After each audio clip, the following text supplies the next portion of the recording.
Hey everybody, welcome to our super formal year-end Indie Games of the Year Top X podcast / roundtable featuring myself, Northernlion, as well as BaerTaffy, RockLeeSmile, and MathasGames.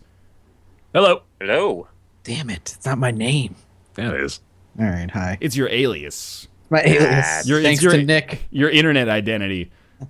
So, meanwhile, I think my cat is pooping. Well, that's like probably the 9th best game of this year. Right. Yeah, I was going to say I wanted to save that for later on. Damn. So we're going to talk about what we like this year, and I think we're going to make it exclusively indie-ish stuff, just to add a little extra flavor, because that's what we've played a lot of. To be honest, I don't know what the heck we're going to do, because I was just invited to be here as a contributor, and now I'm running the show. But I think we're going to suggest some games, and we're going to roundtable and talk about them, and we're going to see if we agree. Why don't we, I think we all have our own kind of independent lists in our head, or on some kind of electronic or other piece of paper. Bear, why don't you start? Why don't you suggest something? What was one of your favorite games of the year?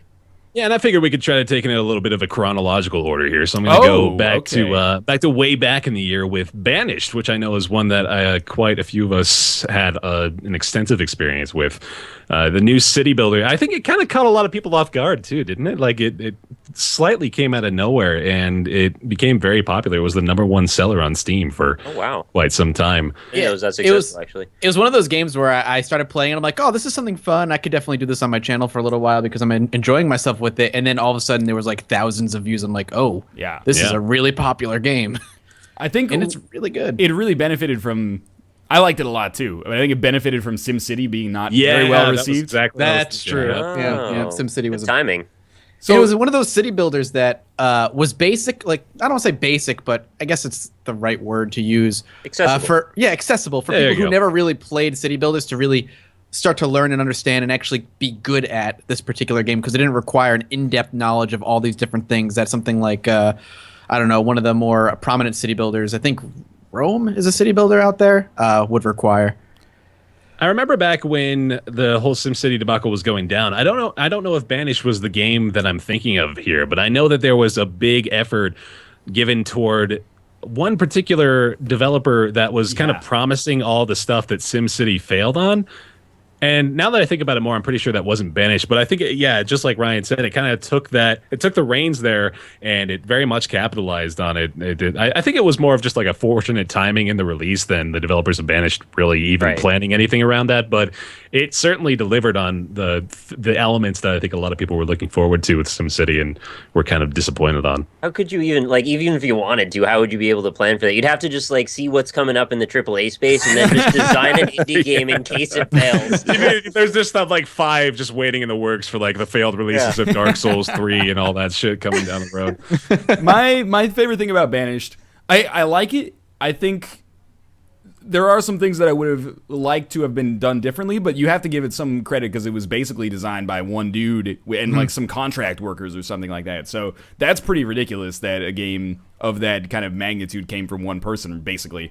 But I would have preferred if it was a little bit more heavily tutorialized, because as I understood it, thinking back, people were like, you're doing a really shitty job, which is true. But then on normal, it doesn't actually place like the proper stresses on you or something. I remember Roomba being like, yeah, if you actually play on hard is a better tutorial because what doesn't work just gets you killed right off the bat. Whereas on normal, they kind of let you coast on life support for a little bit. Also, I love that it was a little bit broken in the way that people wouldn't share resources. So it sometimes you created this like emergent gameplay where it'd be like, well, we've got no food in the storehouse, but like one family has like 50 fish that they're just keeping in their basement, and you're like, come on, asshole. I'm gonna be good for the winter. Yeah, right. I think the late game suffered as well because once you understood the basics of the game, you really understood the game itself. The only things that could really kill you later on in the game were natural disasters. Once you had a really good flow of good production and food to the people that were living in your village, there really wasn't that much of a challenge. And that was, I would say, that's something I'd critique it for. One of the weird things that I really liked about it, though, is how your village would initially start as just placing buildings of convenience, and as your city grew and grew, it became more and more organized. So you could always go back to the center of your city and see the mess of a city that it is. Yeah. And as it became more organized, as you got better and as you expanded the city outward. I like that. Yeah. I don't know why. That mindset actually does remind me a little bit of another game that I wanted to discuss here, The Long Dark, which it's still in early access. Yeah, it's excellent. It's a survival exploration game. If you haven't played it, you take the role of a man lost in the Canadian wilderness. So you're basically Northernlion, and you're just wandering around trying to survive in any means necessary. But like Mathas said, it kind of gets to the point where you're eventually just like establishing a base and rarely moving around too much. You've just kind of stockpiled all of your resources there, and then you just grind it out for the long haul, which kind of feels similar to the way the Banished late game ended up being for the most part. Yeah, The Long Dark is one of those games where, and again, it's still pretty early in early access as well right now, and it's surprisingly, I want to say feature complete, but it's surprisingly polished for what it is. But it's one of those games where the environment will kill you more than anything else. So if you don't have to move, if you don't have to travel, you really don't want to, because God forbid you're out scavenging and a snowstorm hits and you can't see anything, the weather plummets, and you're stuck out there without a way of making a fire or cooking any food. You're just dead, and you can just be like, well, I shouldn't have left the house today. So if you don't have to leave the house, you really don't want to. And I think the game needs to give you more reasons to go out and explore. But I think that'll come in time. This really is a story of my life, because that's the philosophy that I take on a regular basis. Canada, man. Yeah, don't go outside unless you have to. Yeah. I have not actually played The Long Dark, but I'm looking forward to it. They're the local developers-ish, depending on how big you think the Vancouver region is. I know they're on Vancouver Island. I kind of got burned out on survival stuff this year, though. I realized it's a very popular genre, yeah. Yeah. My thinking is that I need to go like a full year without chopping down a tree. Well, that's why I really like The Long Dark, because there is no tree chopping. But you said it, right? It you go like, I want to spend like 3 hours chopping wood, and then he's like, correct, and then it'll load up. Yeah, exactly. That's a good start. It's more of a number management, because you're managing your calories, your hunger, your thirst, your supplies, your heat, all that, and all that's represented with numbers. So there's a little bit. I don't want to say it. All these survival games just become Dwarf Fortress at some point, so you might as well that's true. Right? Just play Dwarf Fortress, whatever. What it did for me was sort of scratch the itch that not having a new Fallout style game left. I really wanted some kind of like gathering management thing with really good ambience, and I think that they really delivered on that. When we were talking about it just earlier, were you more referring to the sandbox mode? Because I didn't know that the adventure yet done? The adventure's not done yet, I don't think. The sandbox mode is still pretty much all that certainly speaks volumes if we can be this positive on it and the main game isn't even done yet. Yeah, we all like it. The story will only be released when the game is officially released, has been their statement. So, right. Mechanics. Ryan, how about you want to bring one up for the table? Sure. I'm gonna. I think you only played one game this year. I'm gonna try to stick to chronological order, because I actually do have a pretty good handle on when these games came out. Did anybody else play the Banner Saga? I have it. I never played it. Yeah, same. I don't know. It just like never grabbed me that much. I don't know why. All right, so I will talk very briefly about the Banner Saga, because nobody else is going to talk about the Banner Saga. I think the Banner Saga deserves a decent deal of respect. I think it was a really good year for turn-based tactical strategy games. I haven't played Valkyria Chronicles yet, but I hear that's pretty excellent. The Banner Saga, like really cool, like Don Bluth art style. With like it really, you should look up a screenshot if you haven't actually looked at it, because it looks like a 90s like cell animated film, like Secret of Nim or something like that, which is really cool. And as for the actual tactical gameplay, it introduced this cool element that I've never seen before, but it makes a lot of sense if you're the kind of person who's worried about like realism and immersion. As your players get hurt, as they lose HP, they actually deal less damage to kind of simulate them being injured. So you can't really have like a tanky class that just takes all the damage and then have a DPS character. I mean, maybe you should do that, but like you can't have somebody that's the jack of all trades. And if your really, really high DPS guys get injured, then you're in trouble because they can't deal that damage anymore, which I thought was really cool. There's some problems with it. The story, I think, goes on a little long. It's got some cool kind of like FTL type stuff going on, but it's fairly rare.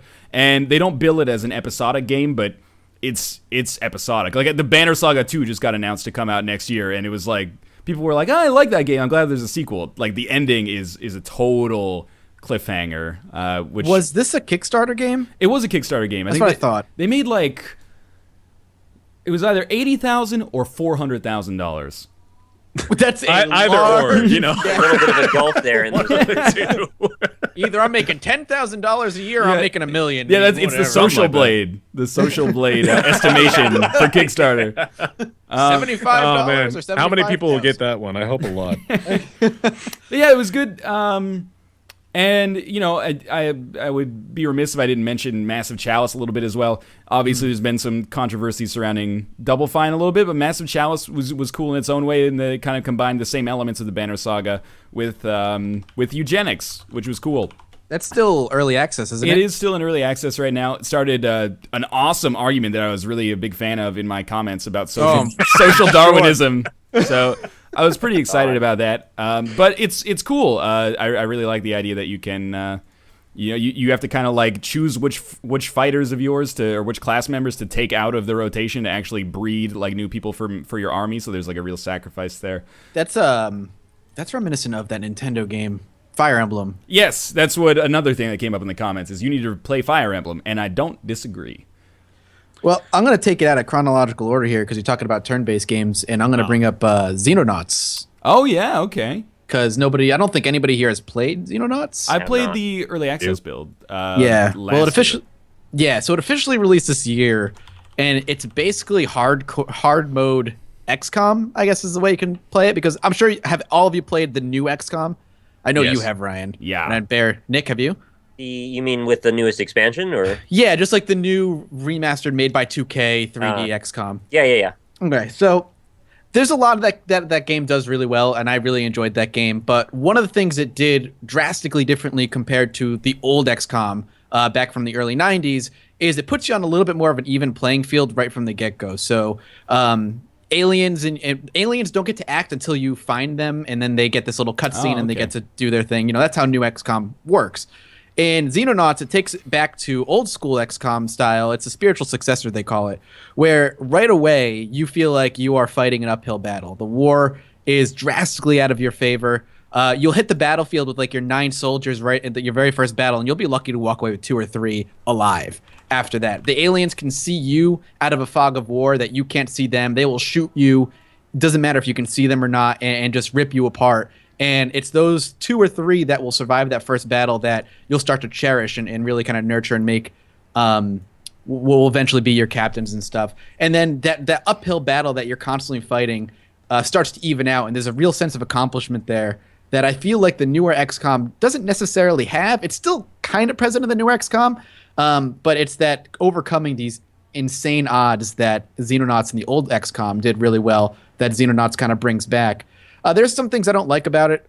It's got that old base building style that the old XCOM has, so it's kind of like this jigsaw puzzly, top-down, trying to fit buildings optimally in this small little square. There's a lot of micromanagement because you're going to have like 4, 5, 6 different bases spanning across the globe. It adds almost an element of barely keeping your head above water at all times, which is... Barely.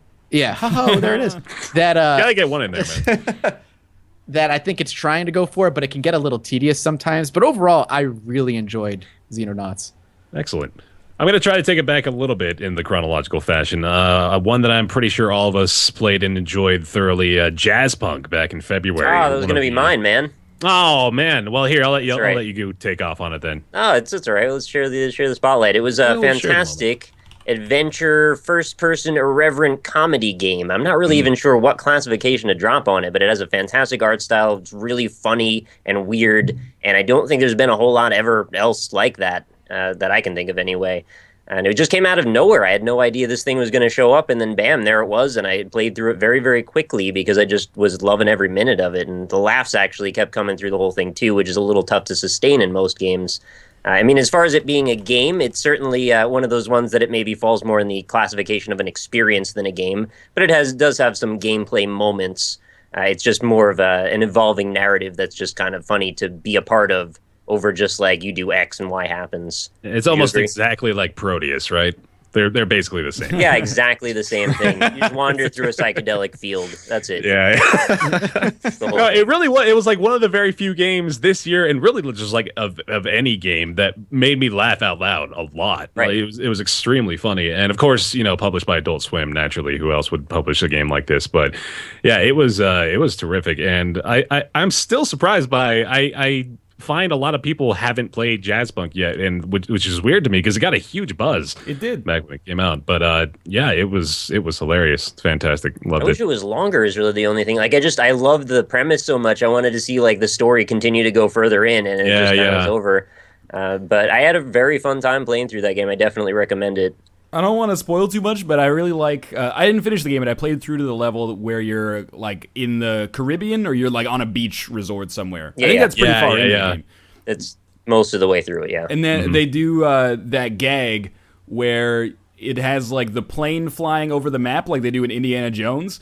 And it just keeps going and going and going and going. And I was like, wait, is this like a loading screen? And then it just kept going, and I got into like that Adult Swim like surreal Too Many Cooks thing where I was like, I'm gonna follow this. And then I realized that you're actually flying the plane. So for like 15 minutes, I was just watching it go, and I was like, man, that is commitment to a joke. And then I was like, very patient. I gotta direct the plane to the landing spot. So I played this at PAX Prime 2013. And I thought it was horrible when I played it in the demo. But I think it's because I had no idea what to expect. And the developer was there, but he wasn't saying anything because that's the way he wants the game to be experienced. So I just kind of like walked around and I was like, what is this? It's really hard to do a game like that at PAX. I think if you went into this totally blind, you might honestly have the experience just like you did. Like even upon full release right now, if you didn't tell who you were telling to play this game anything about it, they might hate it. Which is kind of the risk you take, I guess. The comedy element, it's so like kitschy, it's so in your face. Like I feel like you would notice that right away. I did not. That's what I took. No. But I think like I played. I guess it was like an hour and a half or 2 hours of it when it came out, and I liked it.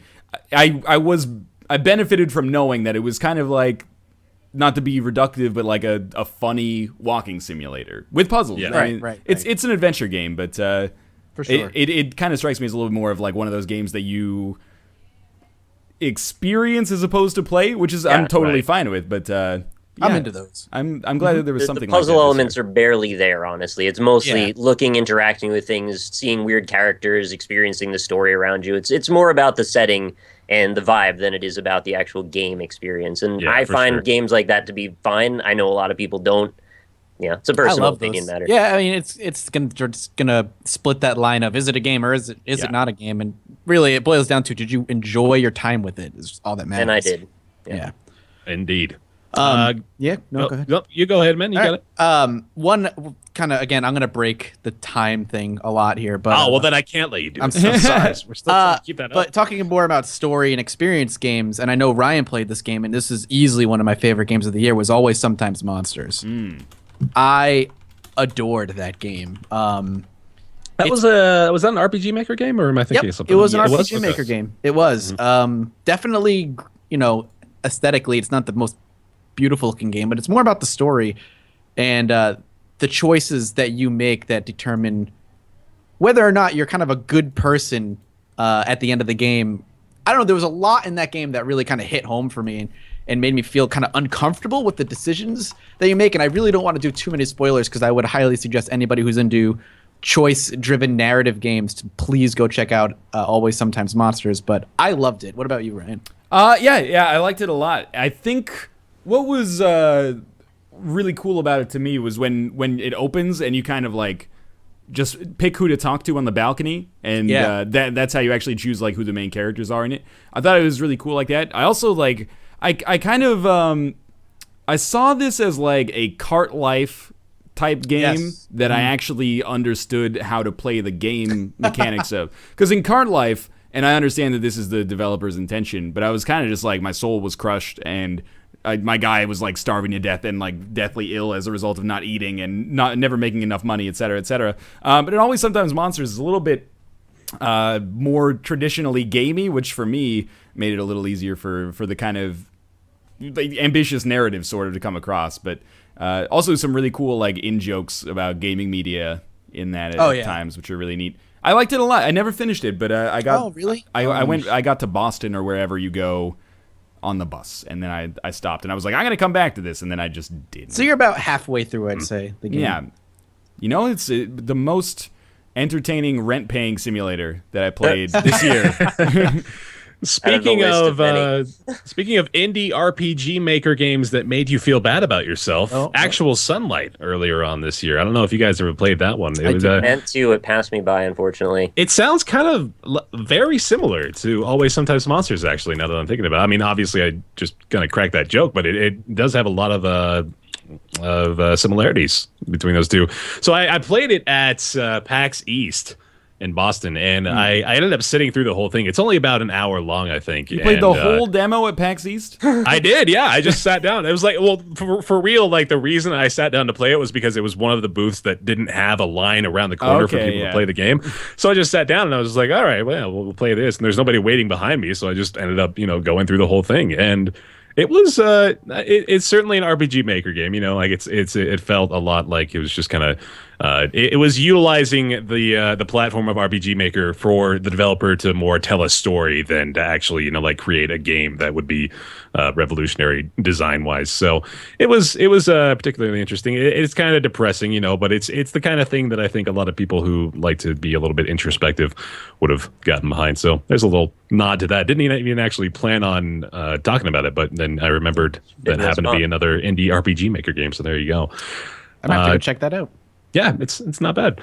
Again, diving back into the beginning of the year, though, there's one I definitely wanted to talk about. Our good buddy Dan Pierce, developer of 10 Second Ninja, which was totally forgot about that. Yeah, fantastic platformer. See, early on in the year, man, you start to forget about these ones. Very true.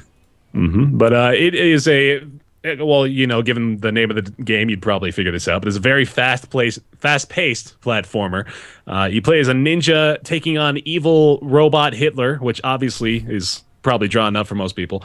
And it's surprisingly addictive, and it is very competitive too. I realized that shortly after the game actually fully released on Steam, the leaderboards began to immediately be filled with people that were putting up ridiculous times. And it's I think it's actually still got a pretty competitive scene. People are still beating each other's times, really just getting down to the millisecond of perfecting runs, which is it's pretty cool to see stuff like that. But you guys, I think all of you guys played 10 Second Ninja a little bit, right? Yep. Mm-hmm. I really like that it's like a puzzle game basically dressed up as a platformer. You don't get that until you start playing it for a while, and you're like, wait a minute, the only way to really do this is to absolutely min-max every option that I can take. Right, yeah. There are a lot of games that kind of come out in this vein that I end up describing as it's like Super Meat Boy, but worse. But that might still be okay. But 10 Second Ninja is one of the few that's it is a little Super Meat Boy-esque. I think that's in the stew somewhere, but it's its own thing, and it's really, really good on its own merits. Not just as kind of like playing 10 Second Ninja doesn't make me feel like I'd rather be playing Super Meat Boy, which is one of the best compliments that I can give a game like this. Really, you were saying that as a joke, but really you could put that on your curator list as a completely valid recommendation. I mean, I think go ahead. Where you even get that whole premise is basically that it's got these little bite-sized levels and it controls really well, which are both fine. Mm-hmm. Those are positives. So that's the overlap for me anyway. I think that was one of the when I made a video, that was one of the biggest praises I gave it, is that the controls were super tight and spot on, and those are imperative for that type of game, and he nailed them, and I was very, very pleased when I was playing that game. Yeah, especially if you're going to optimize timing, you need controls for that. It's important. I haven't returned to it, and I kind of feel like it doesn't have that much staying power, but I also think it's $5. Yeah, it is. Exactly. That was well worth it for the 3 hours or 2 hours that I put into it. Yeah. Man, $10. Oh, it's $10. All right. Mm-hmm. Some of those late game levels, I don't think I ever beat though. The ones that you unlock after you get... Oh, yeah, God, those were really difficult. It took a drastic difficulty spike from the last actual world to those extra levels. It was insane. Biznap levels at the end. But another pretty difficult platformer that came out this year, back in June, was 1001 Spikes. Oh, okay. Aben Hawkins. Okay. Oh, right. It was... This one, okay, I'm pretty sure this came out as a Flash game before the Steam release, and this is just kind of a reworked version of it. Something along It those was lines. on It's on Xbox Live. Xbox Live. Okay, Indie yeah, that's games what it or was. something. Mhm. Yeah. But yeah, it's a very, very difficult platformer. It's very deep. Like there's a lot of levels, so that was fantastic. There's a lot of secrets involved with it too, so it ended up catching my interest. I think I have something like 85 hours in the game, which is incredibly surprising. That's crazy. Yeah, I did speed run it for a little while, so that explains it a little bit. But yeah, I loved it a lot. Did you guys enjoy 1001 Spikes? Ryan, I think you in particular probably had a great time with it, right? I want Nick to talk about it. I don't know. I don't know how much he actually played. Wow. But I got to the point where I tapped out. Basically, the game made me tap out. I'll just admit it. I got to like the 4th or the 5th world, and I was like, I could understand because when I'd gone back through the worlds that I'd already done, and I could understand how that competence sets in pretty quickly. Because like the first world, at first you're like, oh my god, it can't get any harder than this, and then when you go back, you just do everything first try. But I couldn't do it. It's one of those games where I was like, I need to sit down and play this for like 4 hours in order to get this next like set of levels done, and I just never found the motivation to do so, which was a shame because I was really enjoying it as well, and I think it does a really, really good job of being like a faithful graphical and audio recreation of like that era without being NES style, which is cool. Like, Yeah, for sure. It's more like Amiga style. That was one of the few series that kind of just disappeared off your channel. You were doing a series on it at one point. One of were you the not? few. I was gonna say it doesn't particularly lend itself to YouTube Let's Play unless, of course, you're Biznap and you're just a god. But Yeah. I was gonna say too, there's a lot of other characters that you can play as. There's a Bit Trip Runner. There's a couple of other nods to other games as well. But yeah, this is awesome. It was a neat little indie action adventure platformer that is difficult according to popular user-defined tags for this product. I didn't get nearly enough out of it that I wanted to, and it was only because other stuff kept coming out. I actually had played that game originally. It was on Xbox Live Indie Games, and I don't think I played it long enough to let it take like a hold of me, and I don't think I was quite invested enough in the concept of mastering 2D platformers yet. But now that I have all this Meat Boy experience behind me, I feel like that is really a game that I would absolutely love. I just didn't get too far in it even at this point because, like I said, other games started to take over. But I absolutely appreciate it. I thought it was great. I want to spend more time with it, and I probably will at some point. I just need to. I'm so mad that Josh like beat it. Yeah, Josh was really good at it, actually. He was, yeah. I'm so mad about that. Let's get to, maybe into a game that a lot of people didn't have many struggles with, and that's Sports Friends. Oh, yeah. PS4, and it's kind of a bundle of games made by I'm gonna butcher their pronunciation again, but it's Die Gut Fabrik. Yeah. Die Gut Fabrik, yeah. Combination of Super Pole Riders, Bari Bari Ball, Johann Sebastian Joust, and I always forget the other one. Hakra was the other one. Yes. I love it. It is so much fun. It's a good time. Super Pole Riders, I think, is probably my favorite. We played a lot of this at PAX East, too. That was kind of our go-to booth. But it's a game that probably isn't going to sell a million copies, and that's because it's pretty much local multiplayer exclusive, which is another genre that's kind of, I guess, like much like Jazzpunk or a Proteus. It's kind of daring to launch a game like that into the stratosphere of the gamer universe because it's not gonna, a lot of people aren't really playing local multiplayer anymore, which is kind of sad. I have to say that I think there's been this narrative pushed, not in like a political sense, but I've seen it on like a lot of mainstream gaming websites that like, oh, thank God people are bringing local multiplayer back. Local multiplayer is like, it was dying and now it's being brought back. If you're in like the indie side, local multiplayer is fucking everywhere, man. It's true. It's all over the place. So like I do love Sports Friends. I like it a lot, and whenever we have people over, it's a go-to game like Towerfall, which I guess also came out this year on PS4. Maybe that might have been last year, but I don't necessarily buy the narrative that like it's, no offense, a brave decision to do it, but I agree that I like. What's your point, man? I know that I'm trying to find my voice here. My point is, I would rather have no online multiplayer than bad online multiplayer. Cough cough. Nidhogg. Oh yeah. Such a shame. You're talking about Nidhogg, right? Or was that 2013? I think that was this year, right? That was like this March, I think. or maybe January. But anyway, January, just barely made the cut there. I do not necessarily revere a game just for having the courage to be local only, because there's so, like, this year we had like Samurai Gun, Towerfall, Sports Friends, Nidhogg was basically local only, and at some point I'm like, I don't know. I love the Sports Friends, but I really wish it was online. And I think that they've taken kind of a, not necessarily Dagoot fabric, but a lot of the developers have taken a contentious stance, which is like, well, like, we would ruin the game if we made it online. It's like, but if you did it, or like, I'm not saying it's easy, but if you did it, just check the box. We live in a day and age. We live in a day and age now where online multiplayer is just way more convenient for a lot of people as we move away from our friends that we grew up with in different parts of the country, or, you know, in an era where, like now, where I meet a lot of my friends online. And I would like to play games with you guys where certain ones aren't able to do that because it's local only, and that's a pain in the ass. Yeah, Crawl's another one. Like, Crawl. Crawl is amazing, and if it had online multiplayer, even in its early access state, would be 100% easy to recommend. Indie developers, even AAA developers, you're entitled to make whatever you want to make, and if you actually feel that it would compromise the vision to do online multiplayer, that's fine. But I don't know, we played a couple of games this year where it just sort of works. Like Goofball Goals works. I've played, you know, Skullgirls works. That's a fighting game where latency is like a huge issue. I know that there's like middleware like GGPO that they can use for stuff like that as well. It makes it easier, but I don't know. For me, 2014 might be the year with like the highest concentration of games that I would love to put 200 hours in online, but instead I put in an hour a year when people come over. Yeah. Right. That's the wrestling game we played. I can't remember the name of it now.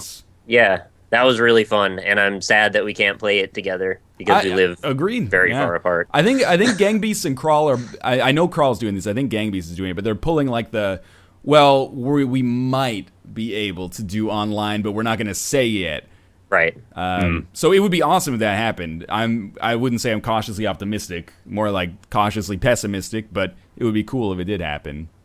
It's a shame, too, because like I don't get a chance to ever play Crawl again now because I'm not going to be able to play it with anyone. So that game's just gone for me. More of the summer releases. I think this was one that was pretty much universally positive experiences. By the Shovel Knight. Sports Friends is really good if you have people to play it with. Right. Yeah, I agree. I think we got that message across. Yeah, Sports Friends is a whole bunch of fun. But yeah, Shovel Knight. Retro 8-bit style aesthetic. It's got one of my favorite soundtracks of the year. It was absolutely fantastic. But I think this was maybe the game that delivered the most on the amount of hype it generated all year long, like including Watch Dogs and all the AAA releases. Like, I'm putting it up on that tier. Firing shots. I'm doing it. But no, Shovel Knight, like it was hyped a tremendous amount, and it came out and everyone was like, oh my god, this is exactly what we wanted you to make, and you did it, and it's fantastic. It is one of those games that is going to be easily what a lot of people point to when they say this is what Kickstarter's for. Yeah. It was such a good experience. Like you said, the soundtrack was phenomenal. The aesthetics were great. The story was lighthearted and fun enough, but gripping enough where I wanted to see how it all ended. I just loved pretty much every minute I spent with Shovel Knight. What I think I really liked about it was that it obviously is kind of, it's putting on the nostalgia goggles a bit and saying like, oh man, remember how fun it was when we just had these 8-bit platformers.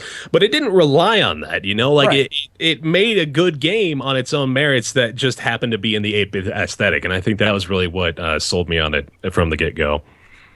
Yeah, the gameplay was actually just as sophisticated as the graphics in a weird way. And they look like they're low res, but then you kind of peel below the surface and there's actually a lot going on there. And I think Shovel Knight would probably be my favorite of the year, if not for the elephant in the room that we haven't talked about yet, or they're probably on equal billing or something like that. Project Zomboid? Absolutely. Mm-hmm. But I'd spent a lot of time not visiting the booths for Shovel Knight at the various conferences just because I didn't want to spoil myself on it, because it had a huge presence, and let's be honest, the hype levels were astronomical. And being someone who has a huge investment in caring about, 16-bit style platformers, as I'm sure Ryan will attest, I didn't want to get myself into the wrong mentality when I went into that game. So when I played it blind. I played the entire game in one sitting, and I loved every minute of it, with the exception of Propeller Knight, but that's because it's real hard, and that's my fault. But yeah, that game is fantastic graphics, fantastic controls. The game is just overall a cohesive package. I can't praise it highly enough, honestly. That's probably one of my biggest recommendations for the year. Yeah, and Ryan hasn't played it, so obviously he hates indie games. Moving right along. Actually, I've been talking to you guys about how this has been on my to-do list for quite some time, and we're running out of time to get it on the Game of the Year stuff. So I started a new file on it last night, and I got through to like the second set of locks. So I beat like Polar Knight and I don't know what other ones were in there.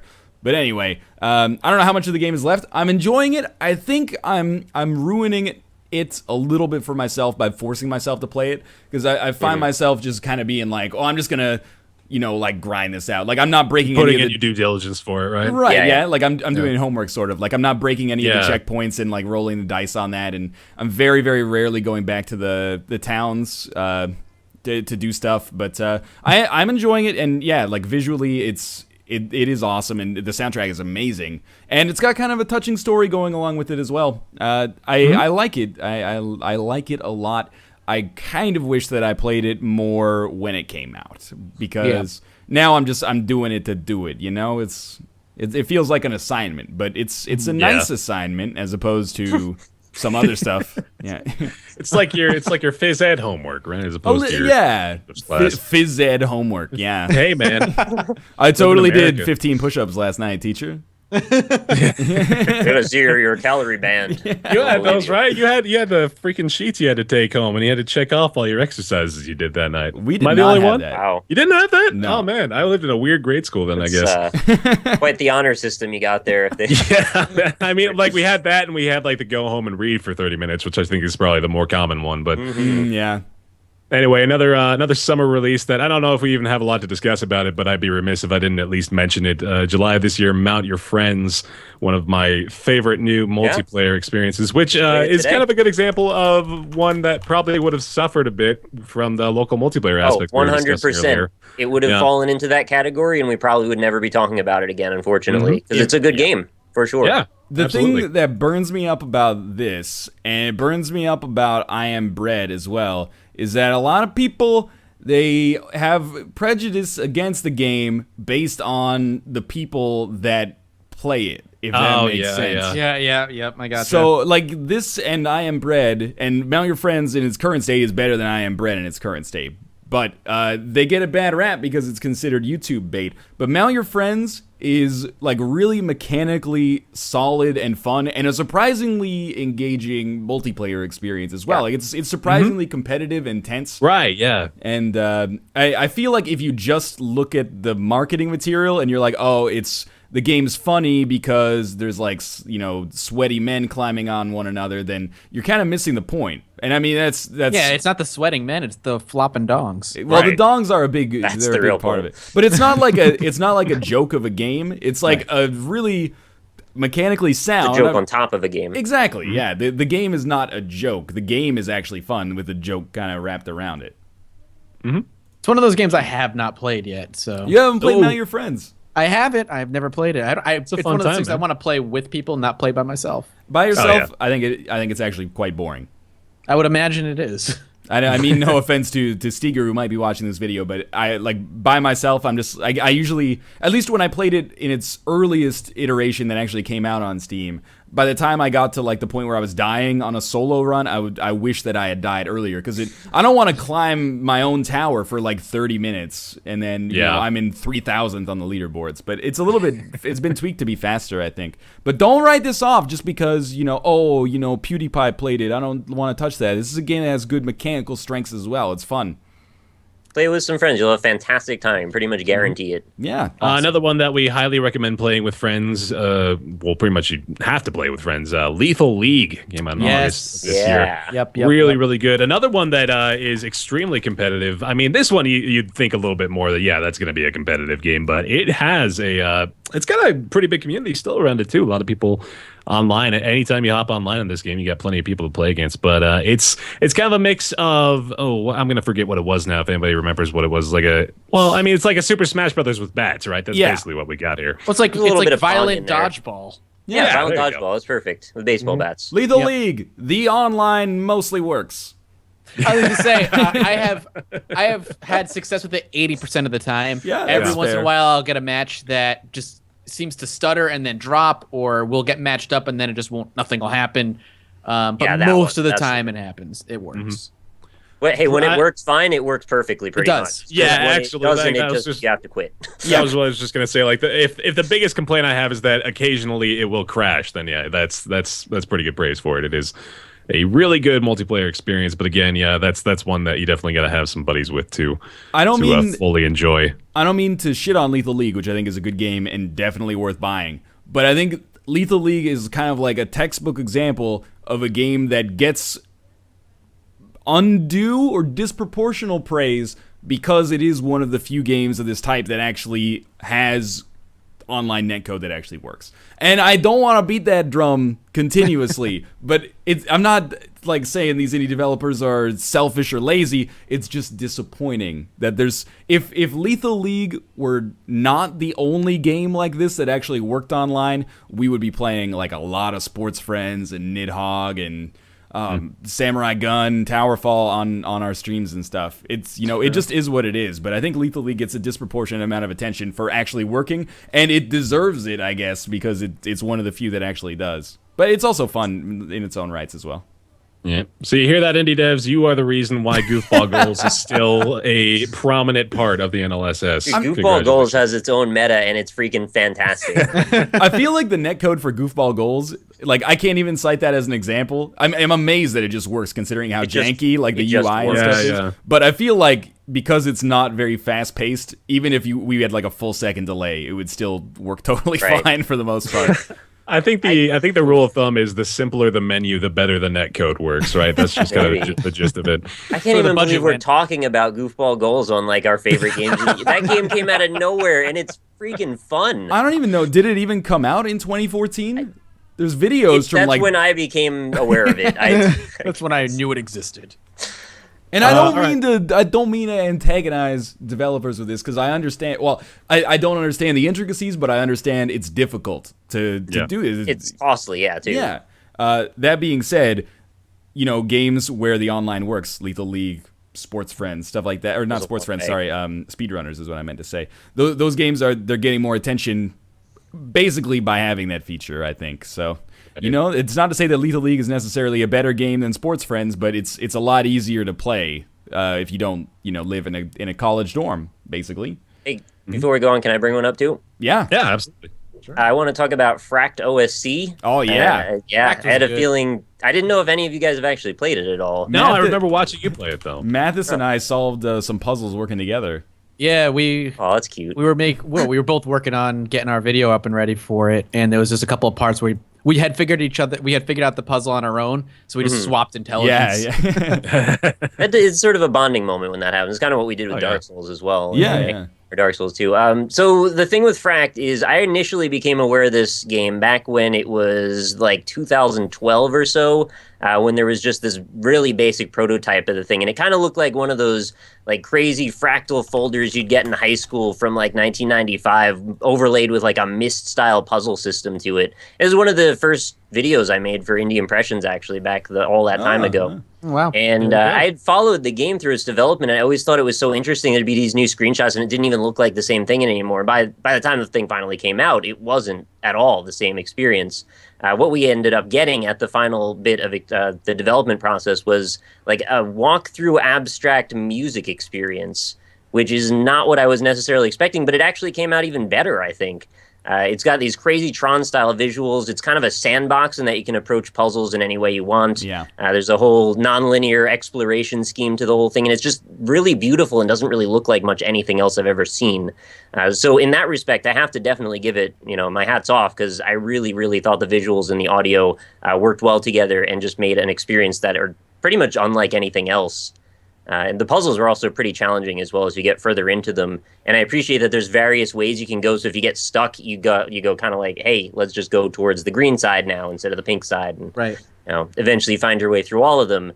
but the journey and the exploration in the process is really beautiful as well. So I just wanted to mention that. It was one of my favorites. I don't think it necessarily got a lot of representation, unfortunately, but I could tell a lot of work went into it, and just wanted to say, cool game.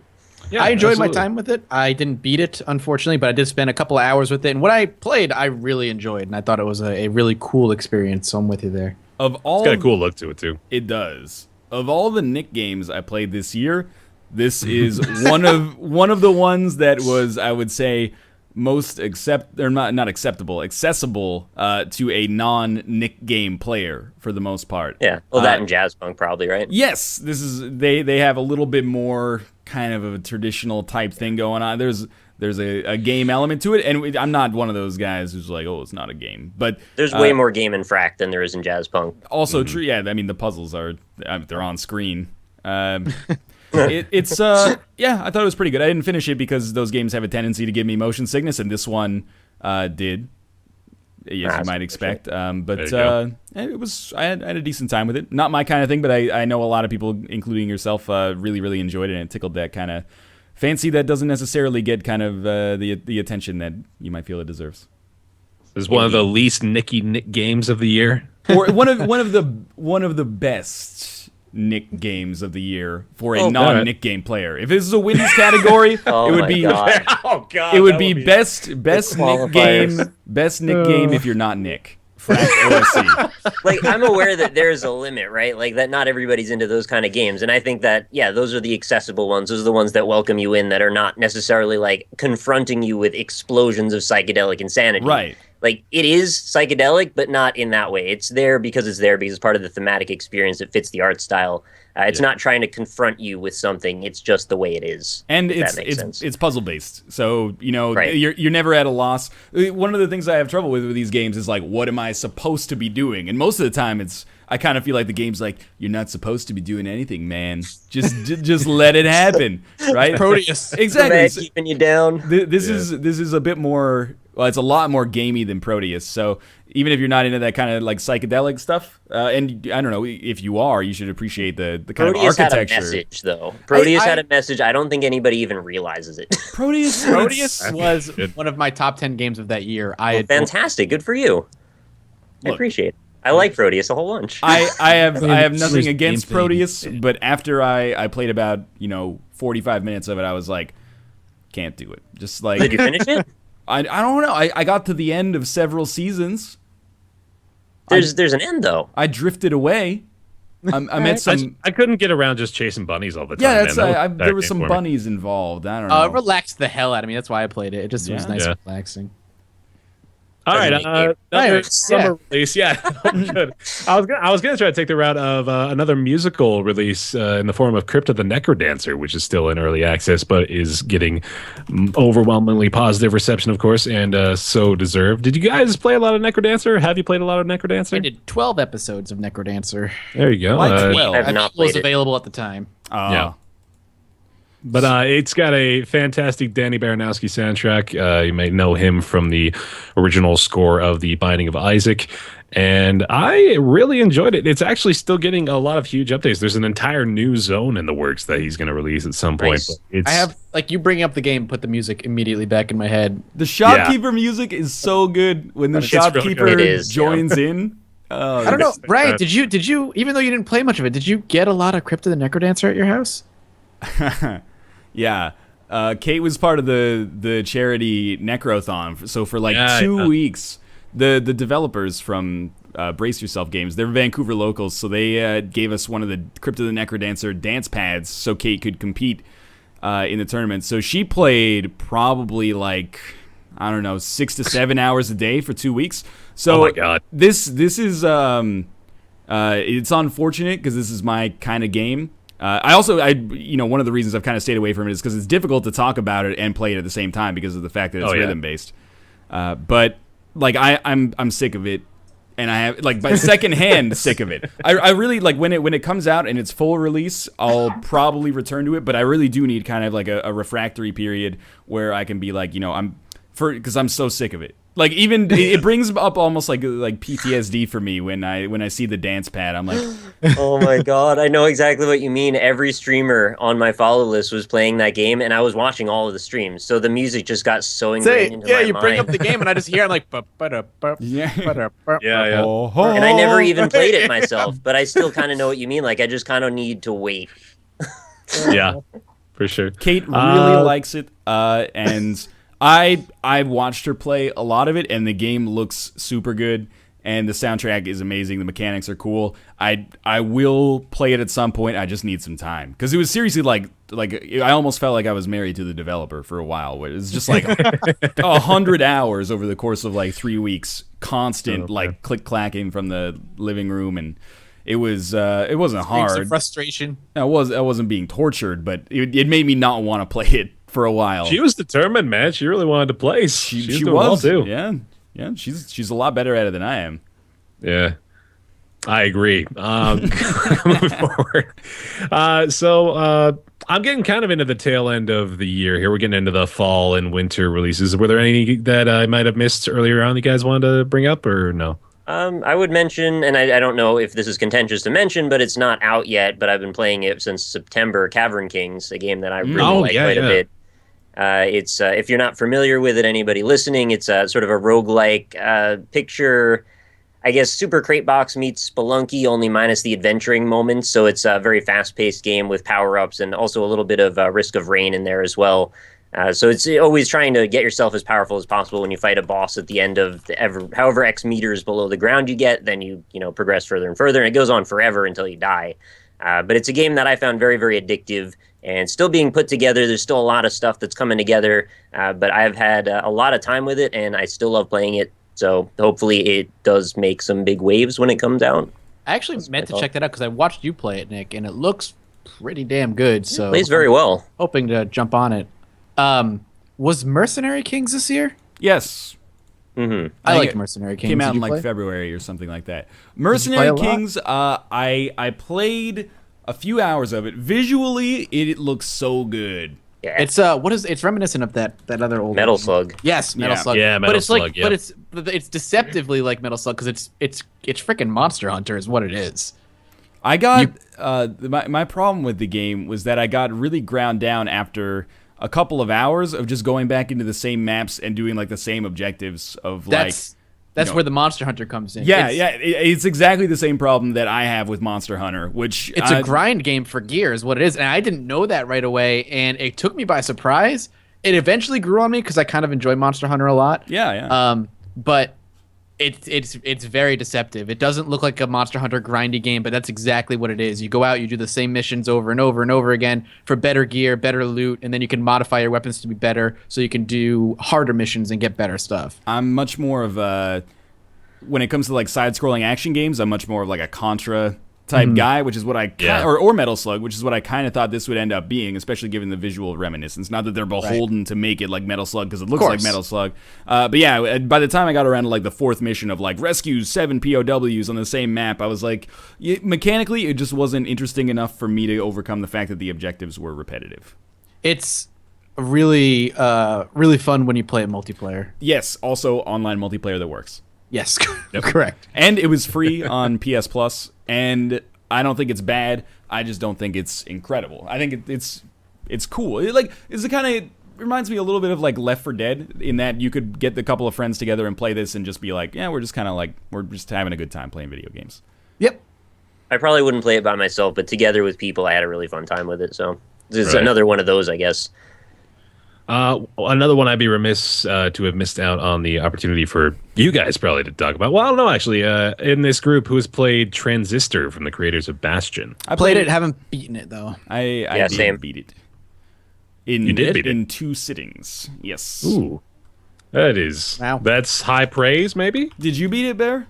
I didn't beat it, no. I love that my Google image search for Transistor is just like a bunch of transistors. So, I like Transistor, but my take home from it was, if there was only like one emotion that was a take home from it, it is a little bit of disappointment because it feels so similar to Bastion. And I still get people to this day that are like, yo, it's totally different from Bastion. you're entitled to your opinion. I think you are high as hell. Like, yes, it's got like this kind of like pausable real time battle system, which is pretty neat. Totally different aesthetic. It's got like a real like Final Fantasy VII type architecture thing going on that I really like actually. But it just feels to me like a futuristic version of Bastion, which is great. But also at the same time, I was kind of hoping it would, it would make me excited in the same way that Bastion did. It feels almost like a pseudo sequel to me. So I liked it, but I think, and I really like the narrative structure of the game where like after the first boss, you have like a hit list. I really like when games do that and kind of give you like the game plan for the rest of the game. I thought that was cool. But I ended up being like, yeah, this is cool. It's moody. It really hits I think the notes it was going for, but I didn't like it enough for it to probably place on my own year-end stuff. Right. Yeah. I thought the art style was very pretty. I felt like the gameplay was a bit one note. I kind of felt like I understood everything that was going to happen for the next however many hours in the first hour or so, which is maybe a little bit of a turnoff for me, but it was pretty enough that it made me want to play more. I just kind of puttered out on it is all. It is quite short as well, which you can take that as either a negative or a positive. I kind of appreciated that it was a little bit efficient in the time it took to play it, and I don't think it didn't seem to me that it rushed it, but a lot of people I did see complaining like, it kind of feels like they rushed the last part of the game. But it's only about it's like 5 hours. 4 to 5 hours, right? Yeah, 4 to 5 hours. I should clarify before the commenters get upset with what I just said. It's just that I think I didn't like the battle system personally. It felt kind of simple in a way. I appreciate that you could do the real-time or the turn-based. It's kind of cool, but I think it's just something that wasn't for me. I want to believe that the people that have invested over an hour into this video so far are not the kind of folks that are going to give you shit for that. But maybe I'm used to clarifying things now, though. They also have like a really cool New Game Plus type mode, which I'm trying to remember exactly what it did mechanically, but it wasn't just like here's tougher enemies. I think they actually had like enemies that only appeared on New Game Plus, and of course there's like a ton of customizability like there was in Bastion. Like you can add different kind of, I don't know what they called them, but I'm gonna call them viruses. You could add like virus processes onto yourself to make the game harder and get greater rewards, just like you could in Bastion with the totems or whatever they were called. But I really hope, no disrespect meant to the narrator Logan Cunningham, but I really hope the next game maybe doesn't do like a isometric third-person action adventure game with the narrator. Narrated by Logan Cunningham, right? Yeah. If that's going to be their thing, that's cool. But I think I'm getting a little... Transistor's making me realize that if I played one of those every couple of years, I'd be burnt out on it pretty quick. Yeah. They've got kind of the Behemoth kind of thing going on, where the Behemoth, you can definitely tell this is a Behemoth game. And now we're starting to get to the point where this is the name of the developer has slipped my mind now. Supergiant Games, yeah. But, okay, so getting later on into the year here, we're starting to come into the third and fourth quarter. One that I wanted to make a quick note of is the vanishing of Ethan Carter. I don't know if you guys had a bunch of experience with this one. Unfortunately, never played it. I'm intending to play it before the end of the year. Okay, so I'm the only one, so I'll talk about it.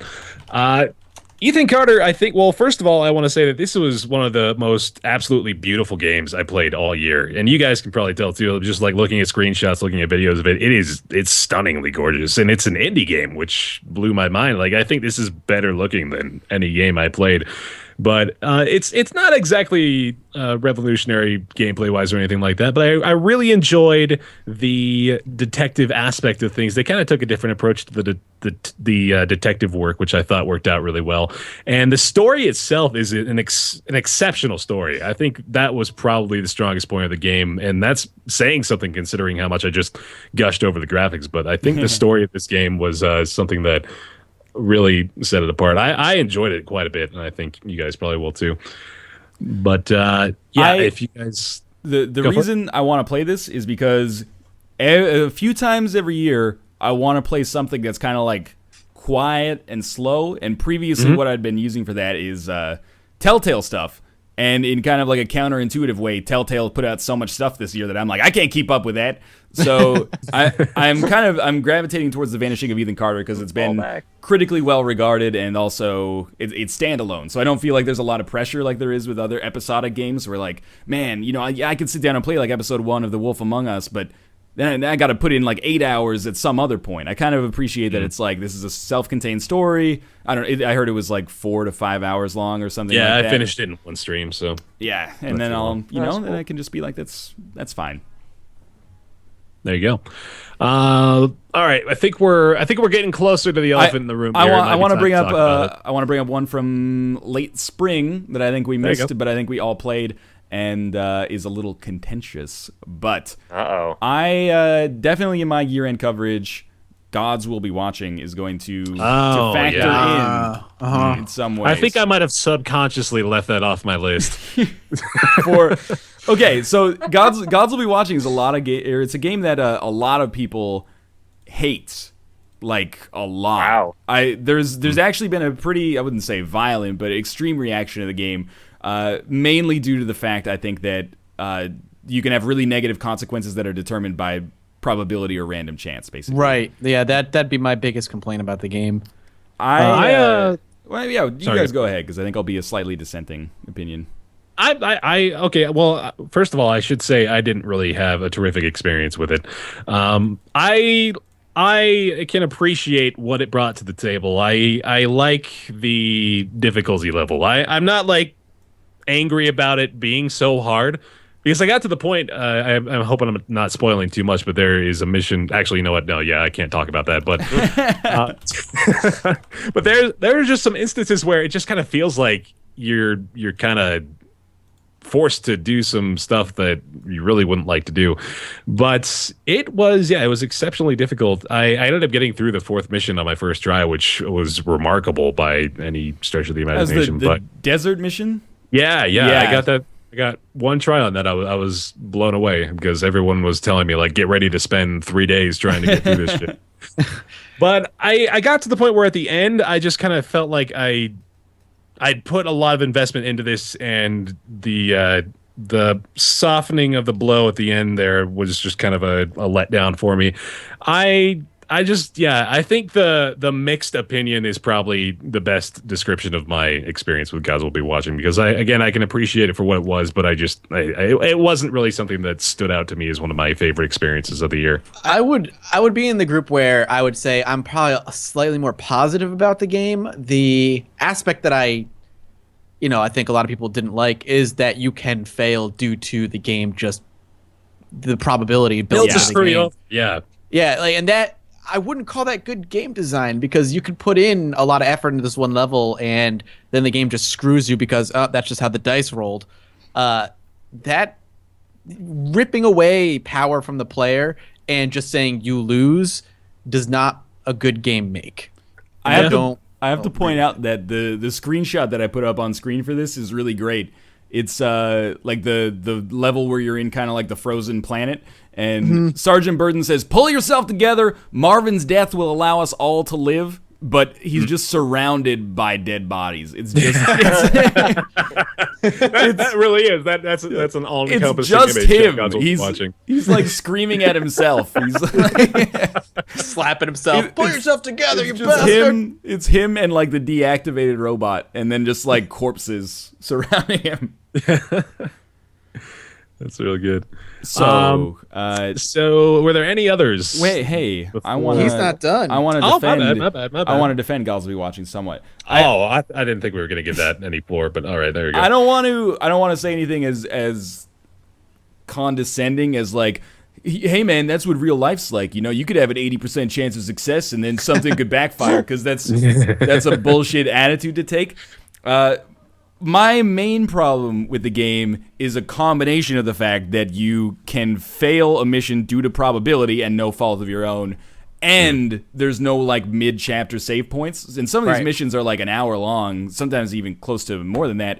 So you could end up just like having a bad dice roll and then replaying and wanting to do exactly the same actions, which I think is really a poor design decision. But that being said, I found myself engaged and I finished the whole game. I think the story's a little janky and grammatically a little bit messed up sometimes. Like, you can tell that it's not really written by someone whose first language is English, which is fine, but it does compromise, the kind of stuff that happens in the story, because sometimes there's errors that make you think that something's happening that's not really happening. Right. And like when people start glitching out, you're like, wait a minute, is that like a glitch or is that like something that's actually happening in the game? Is that supposed to happen or not? But as a self-contained series of puzzles or a self-contained series of puzzle games, I thought it was pretty cool, and I like it as like a resource management game that doesn't give you a UI. Like the UI is all represented on like background objects and stuff like that, which I thought was really cool. Visually cool. Soundtrack is off the chain. Really, really good. And, you know, I can't really offer anything intellectually to defend why I like the game so much. I found myself enjoying it a lot. And even after I failed a mission, I was never really frustrated. I was mostly just like, let's do it again. You know, I play a lot of games that are hard and fuck you over in ways that are similar to the way Gods Will Be Watching fucks you over and there's nothing you can do about it. So, yeah, I guess I've got the calluses built up there. But I can understand why this is a game that is polarizing and a lot of people violently dislike it because it doesn't really have respect for the player. You know, you got a 4 out of 5 chance to do something and it fails, and then you got to start over from 45 minutes ago.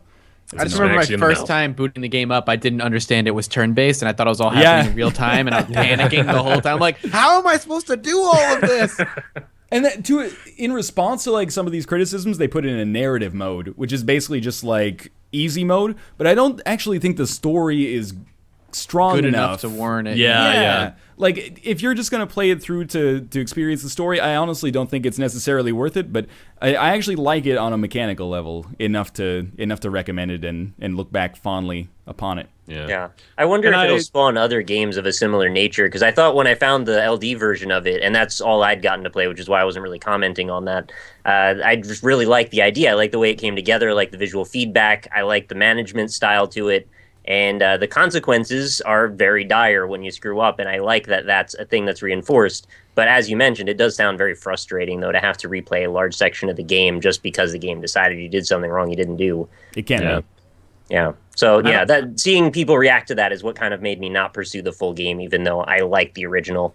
Right. And like I don't even know if I can recommend it, honestly. It's just it's very polarizing, and if you can handle having to play through an hour-long mission again from the beginning after losing a 95% chance to succeed on your like final objective, then by all Sounds means. like XCOM.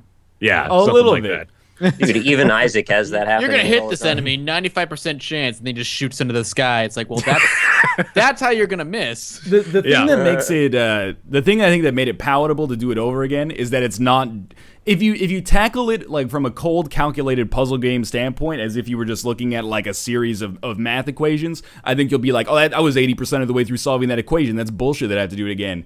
But if you actually do, if you're apt to, or you allow yourself to be somewhat emotionally invested, or at least invested in the tension, then you feel that, and that draws you back. But if you're just playing it to solve it, then you're probably not going to get that much. You're going to get anti-value out of it. You're going to get frustrated.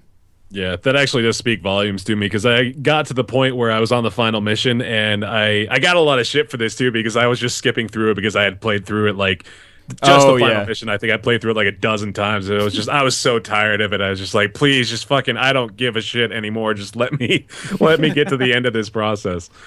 But I think that was all I had for the first half of the year. We're getting into, I think, the final couple on my list. If you guys had any other ones you want to talk about Goat Simulator?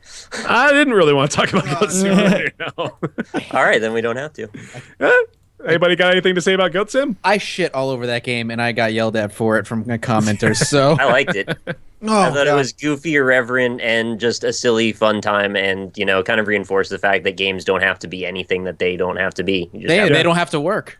I mean, I didn't want to hate on it by saying I didn't want to talk about it. I just literally have nothing to say about it. So that was. Wait, did yours not run properly or something? Yeah, it's a broken physics game, is what it is. Like, oh, that's what's charming about it, though. I disagree. I think it's terrible because of that, and I think it's sold because it's a broken game, and it's one of those situations where it's like, okay, I get it. It's supposed to be funny because it's a broken physics engine, but at the same time, that doesn't make the game fun, at least to me, and I understand everybody's going to have a different opinion. But just because you acknowledge your game is broken does not make it a good game automatically, and that was my argument with it. Wait, but I think the problem is that you're trying to look about, like, to figure out if it's good or bad, and I don't think it has to necessarily exist in one of those two. I think it can just be good for individuals that find it fun. Like, I would not give this a recommendation and say, like, I think everyone should buy this. I don't. I think people who like silly physics should buy this, and I do. And it sits in that one note joke, right? It's just the same joke for an hour, and certain people are going to get longer entertainment out of it, but I found it hilarious for 5 minutes. I was like, okay, I get it. I get the joke. Yeah, I guess fundamentally, I look for this kind of thing in games. So to find it sort of handed to me on a silver platter, I was like, oh man, I have a lot of fun I could have in this. Yeah, well, I know Ryan, you did a video on it too. What were your thoughts? I have no problem with Goat Simulator as a game. It wears its heart on its sleeve quite clearly. My problem was the reaction of some people, specifically not Nick, but the reaction of some people who, whenever they were presented with like someone who doesn't like Goat Simulator, are like, oh, you don't get it. It's the easiest thing to get in the world. That's what I hated. Like my comment section filled up of you just don't get it. It's like, no, I fucking get it. I just don't like it. I get it too hard for you. That's what it is. and also like oh, you take yourself too seriously. That's not it. Come on. Yeah, it's not about that at all. You don't have to make a big value judgment about someone's personality. It's just a thing you either like or you don't like. That's all. Right. I'm more on Mathas' side, where I played for I played for probably about 45 minutes, and I did some jumps, and I got like a 1 or 2 of the transformations, and I was like, I have no interest in playing more. I get it. I think you give it a little too much credit saying it was funny for 5 minutes, but I you know what I meant.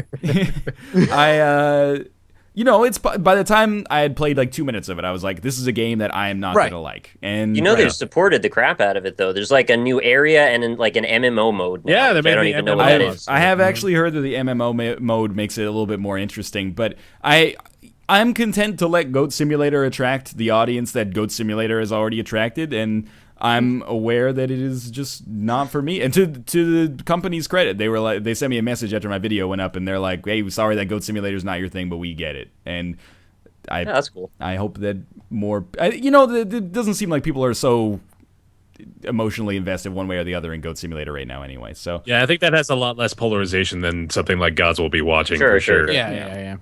I think it's I appreciate the level-headed reasoning that we're all doing here, because I know this stuff tends to get into very polemic territory very quickly, and I don't think anybody has the right to say you don't deserve to like this or you don't deserve to not like it. Right. It's just people say not that though. Of course they do, but it doesn't matter. Like if you enjoyed it, fine, you enjoyed it, but it's definitely not going to be for everybody. Mm-hmm. I guess one of the reasons it was kind of contentious was because it was such a popular game. It was like a top seller on Steam for weeks, and then it was one of those games where whenever it goes on sale like below 10%, it always gets back into the top 10, which is fine. I honestly, I don't feel that for me the joke is worth $5. I think it's $10 normally, but if you're the kind of person who you play it and you like that seems like it would kind of be my thing. I think there's a demo too, I can't remember, but then sure, why not, right? It's just silly fun. I like turning my character into Shrek sometimes. That's fun too. Speaking of top sellers, when I don't know if we even had a lot of experience with this, but it was indeed one of the more popular indie releases of the year in the form of Divinity. Divinity. Original Sin is super excellent. I loved that game. Did you play it, Bear? I played a little bit of it. Yeah, I couldn't really get into it. I don't think it's just, like, I like RPGs in general, but I think just that particular it is a Baldur's Gate style RPG. Yeah, there's a lot to it. Yeah, it's incredibly deep. From my understanding, I still haven't beaten it. I've put many hours into it so far. From my understanding, it's over 100 hours long. Oh god. It's one of those games that you can play solo or co-op, and you get equal amounts of enjoyment out of both.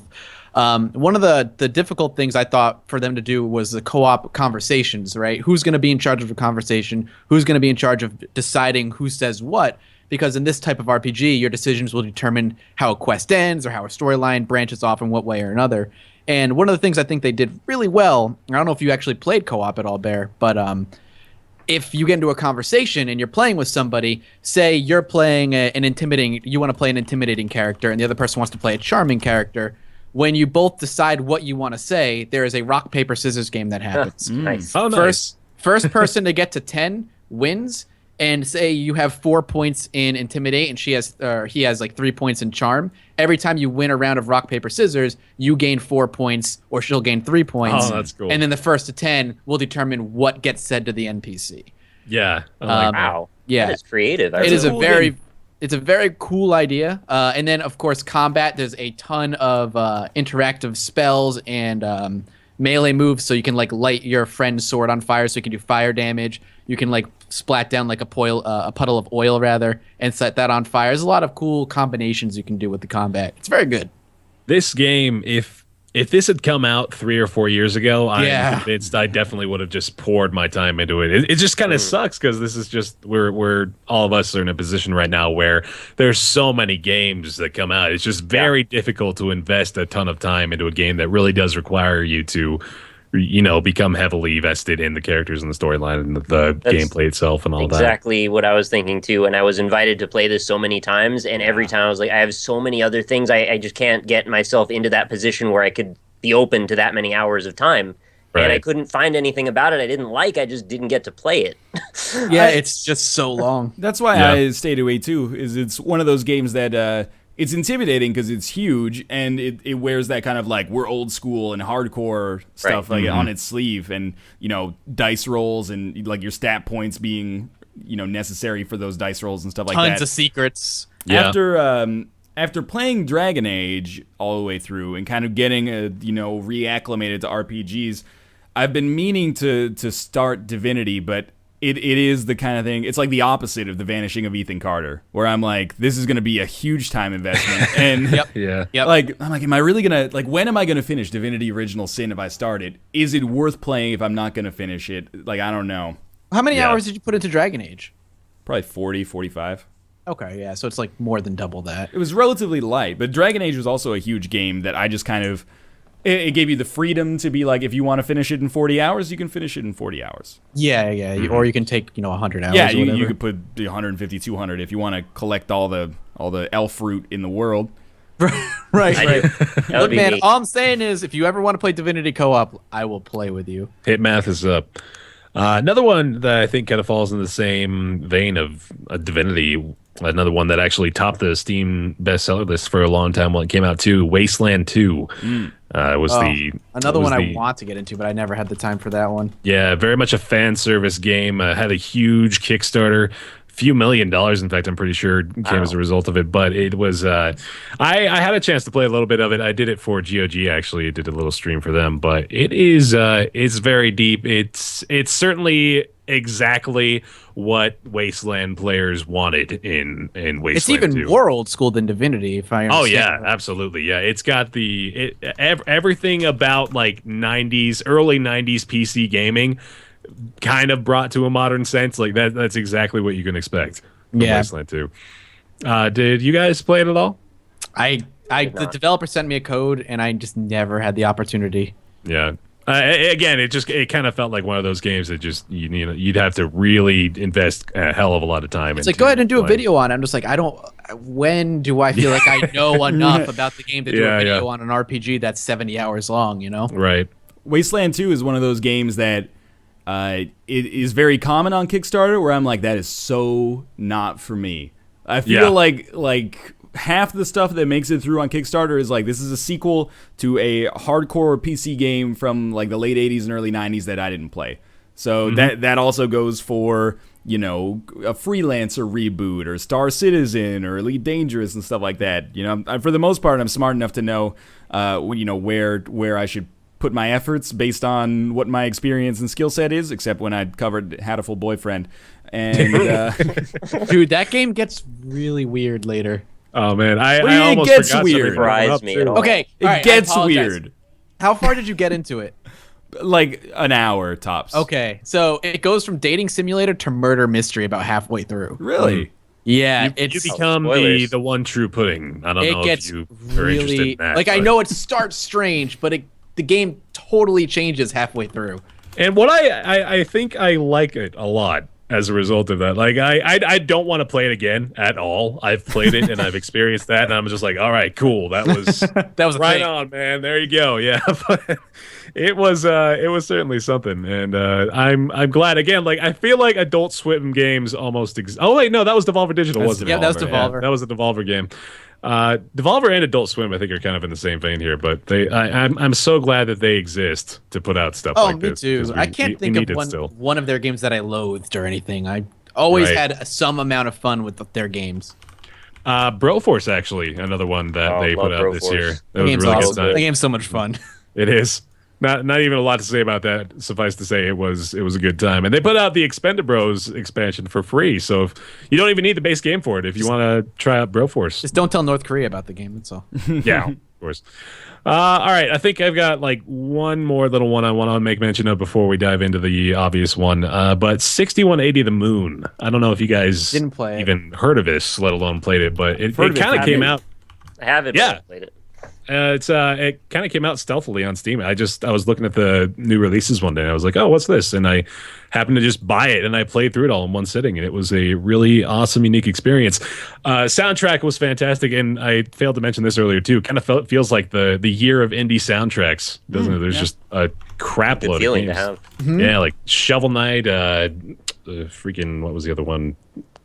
I had a few, and now I can only think of Shovel Knight. So I guess it really wasn't Necrodancer. Necrodancer, yeah, that was the other one. But yeah, 6180 The Moon. It utilizes a pretty neat mechanic of screen wrapping. So in lieu of normal platforming, you kind of have to take both sides of the platform into account. And the level design was stellar. Nothing is too difficult, but there's quite a bit of variety in the gameplay, so I really enjoyed that one. It's only like $4 too, so highly recommended there. I assume the big one is what everybody plays right now. Yeah, I have two that I want to talk about before we get there. Then, okay. One I know 3 out of the 4 of us played, and we'll tap that one now. Is This War of Mine. Yep.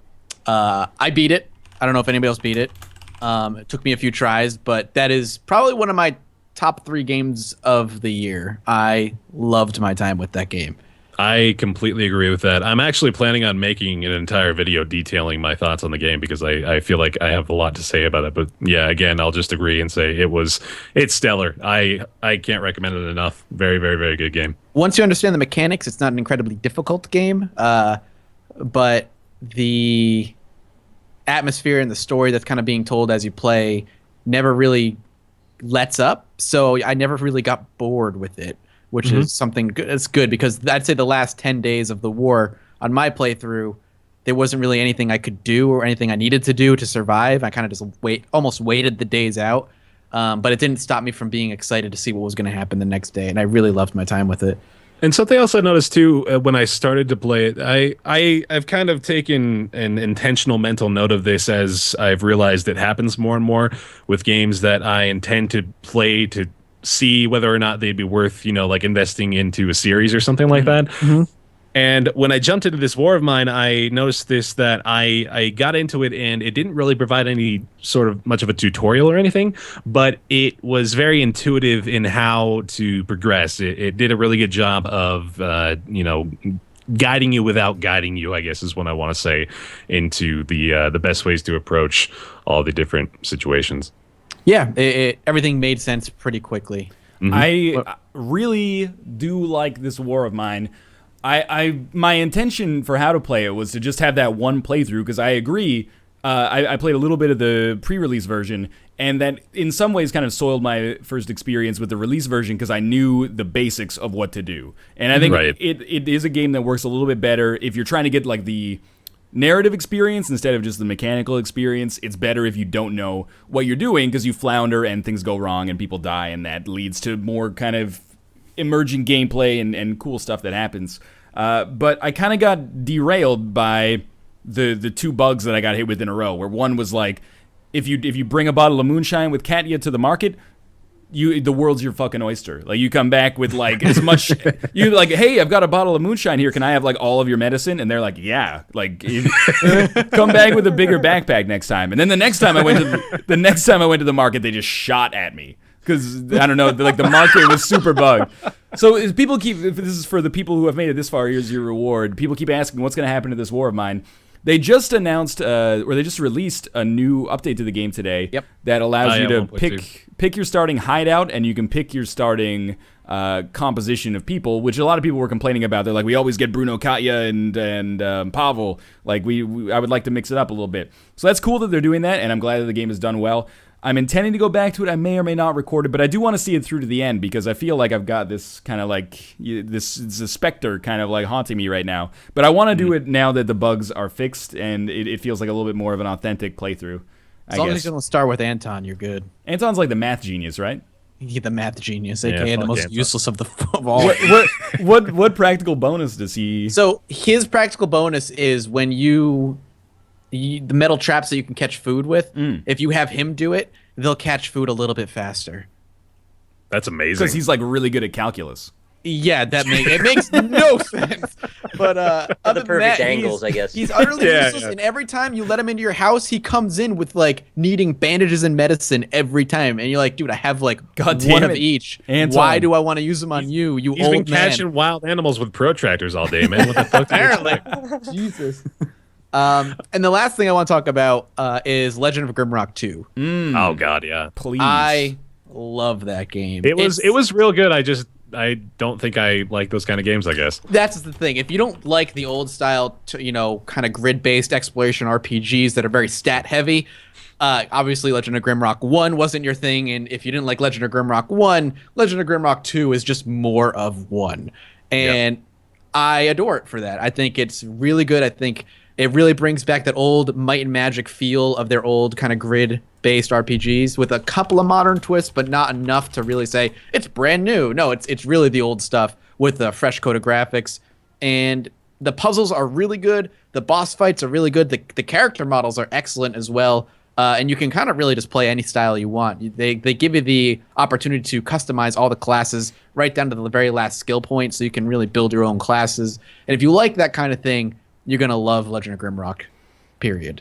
I'm with Bear where like I don't have like a foundation as a youngster in this genre, so a kind of like modernization of it doesn't really appeal to me. But I did have fun with it, and I did like the 2 hours or so I played before I got intimidated and kind of overwhelmed. But it was an incredibly smart decision for them to bring the game outside because it's so much more interesting visually now, and it looks a lot better, basically. Yeah, and there's all kinds of different areas on the island that all look rather different. So you're constantly you're not seeing the same thing over and over again like you were in 1. Yeah. It's got a kind of an open world feel, but really it's pretty damn narrow. I like it. I like it a lot. Yeah, and I know that they improved on basically every aspect of it from the original. Like the graphics are better, the soundtrack is fantastic. The gameplay's soundtrack, awesome. They brought it out. Yeah, but again, it was just like, I don't really want to. Oh yeah, no. Play this one, yeah. It's definitely not for everybody. But if you're into that kind of thing, and there's a dungeon editor built in, so if you want to make your own custom dungeons, you can do that. I have just like the littlest bit of my toe into that genre from my childhood, so like not enough that I can confirm that I would love it, but it seems like if anything was going to convince me, that probably would. Yeah, I'd say so. I'd say so. Nick, did you have any other ones you want to bring up before we dive into the end here? Pretty much hit all the big ones. I mean, I play the majority of my games are like, little game jam games that for the most part aren't probably worth talking about on a big scale like this. So those are the big ones. Ryan? Yeah, okay, I'll just bring up one more. I'm looking at the list that I gave you guys on Skype, and I'm trying to think of what I put on that we haven't talked about. We talked about Banished, the Banner Saga, Gods Will Be Watching, Goat Sim, which was not on my game list, but I thought was interesting. Yeah, did you want to talk about Talos Principle? I don't know if anybody else has played that I haven't one. even touched it yet. Not played it yet. I've not All right, we'll touched hold it off yet. on that then, yeah. But I'm going to keep beating the Lumino City drum because nobody listens to me and nobody takes me seriously. Nobody listens to me. 400,000. Well, whenever I tell people about this game, they go, oh, that looks interesting, but it's not for me. I'm trying to find like an appropriate screenshot to bring up here. 'Cause, okay, it is a game that's its principal draw is probably its visuals, and it has this cool aesthetic style where basically to make the game they just built miniatures of everything and then videotaped it to get all the animations to put it into the game. So you're very much kind of dealing with models and miniatures here. So everything's got this cool kind of like I don't even know how to describe it, but it's like it's all patchwork together from like household objects, which is really neat. It gives it kind of like a children's TV show type vibe to it that is neat. But the puzzles are good. And every time I tell people about it, they go, "Oh, that looks nice," but point-and-click adventure games aren't my thing. When I was on the Co-Optional podcast, I was looking at the subreddit after, and some guy was like, Northernlion has to learn that, you know, good graphics can't save this genre. And I'm like, you haven't even fucking played it, man. Wow. Like, you just assume that it's like every other point-and-click adventure because it's a point-and-click adventure. The genre. The genre's fine. Telltale is point-and-click. There's been more point-and-click adventure games released this year than I think have been released in the past 5 years, or at least ones that have risen to prominence. Yeah. Like, it's been a very good year for point-and-click adventure. And the thing that I really like about Luminous City, beyond the fact that it is one of the most striking-looking games that I've ever played, and it has a great soundtrack as well. To talk about Year of the Soundtrack here, but it's the puzzles are really, some of them are bullshit, okay, straight up, but most of them are tactile and physical and kind of logical. Not in the traditional point-and-click adventure way. Telltale's a little bit different because it's kind of like, you know, apply, you know, plank to zombie forehead puzzles for the most part. But Lumino City is like, here's a pinball machine. You have to win the jackpot on the pinball machine by arranging the bumpers. So you set it up and you put the bumpers in one place and then you shoot the pinball and it kind of bounces around and you're like, okay, that's not right. Let's mix this up. Or you gotta like, you know, set up like a circuit box properly by using like citrus fruits to connect like one, one terminal to another terminal, or whatever kind of terminology you want to use for that. Like, it's all kind of cool tinkering mechanical stuff as opposed to like traditional point-and-click adventure stuff, which I usually find esoteric, and it's like, you know, remove the toilet paper from the outhouse so that the person who goes in to take a shit has to run away really quickly, and then you can go in and like, yeah, so you can sift through his poop after. This stuff from the cave a lot. Yes. Yeah. Very true. So I think Lumino City is not getting the due that it deserves, and I think a lot of people would like it if they gave it a chance. It is expensive for a game of this scale. Maybe it's took me about $20. It's $20, and it took me about, they say 10, but it took me about 5 or 6, and I did end up using a walkthrough for one of the puzzles that I figured was just straight up nonsense. It also has one of the coolest hint systems that I've ever seen in a game, where your grandfather gives you like this big encyclopedic book with 900 pages in it, and you can flip through it, and each of the pages has like content on it, but most of it is kind of gibberish, but it looks authentic. But then there's a table of contents, and the table of contents requires you to look at the puzzle and do a little bit of mental arithmetic to find out the page number. So it'll be like number of sails on the windmill times like the number of windows on the windmill minus 11, and then you do that math and you go, okay, that's page 400. And then if you flip to page 400, you'll actually understand the clues that they're giving you, as opposed to if you were just flipping through the book randomly.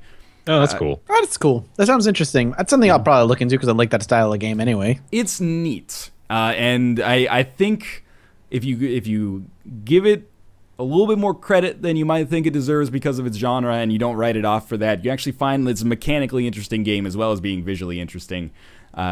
Is expensive? Is it worth it? I don't know. I played it for 5 hours, and I found it a very memorable experience, and it'll probably end up ranking somewhere on my top 10 list.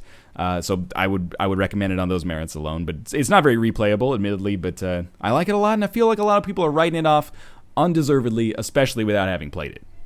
Mm-hmm. All right, I think that that does bring us to the big conclusion, the biggest gong bang of the year. That, of course, being NBA 2K15. So, what did you guys think about this one? I think the inclusion of associate. No, I won't. I will take. I that. really love that you said gong bang.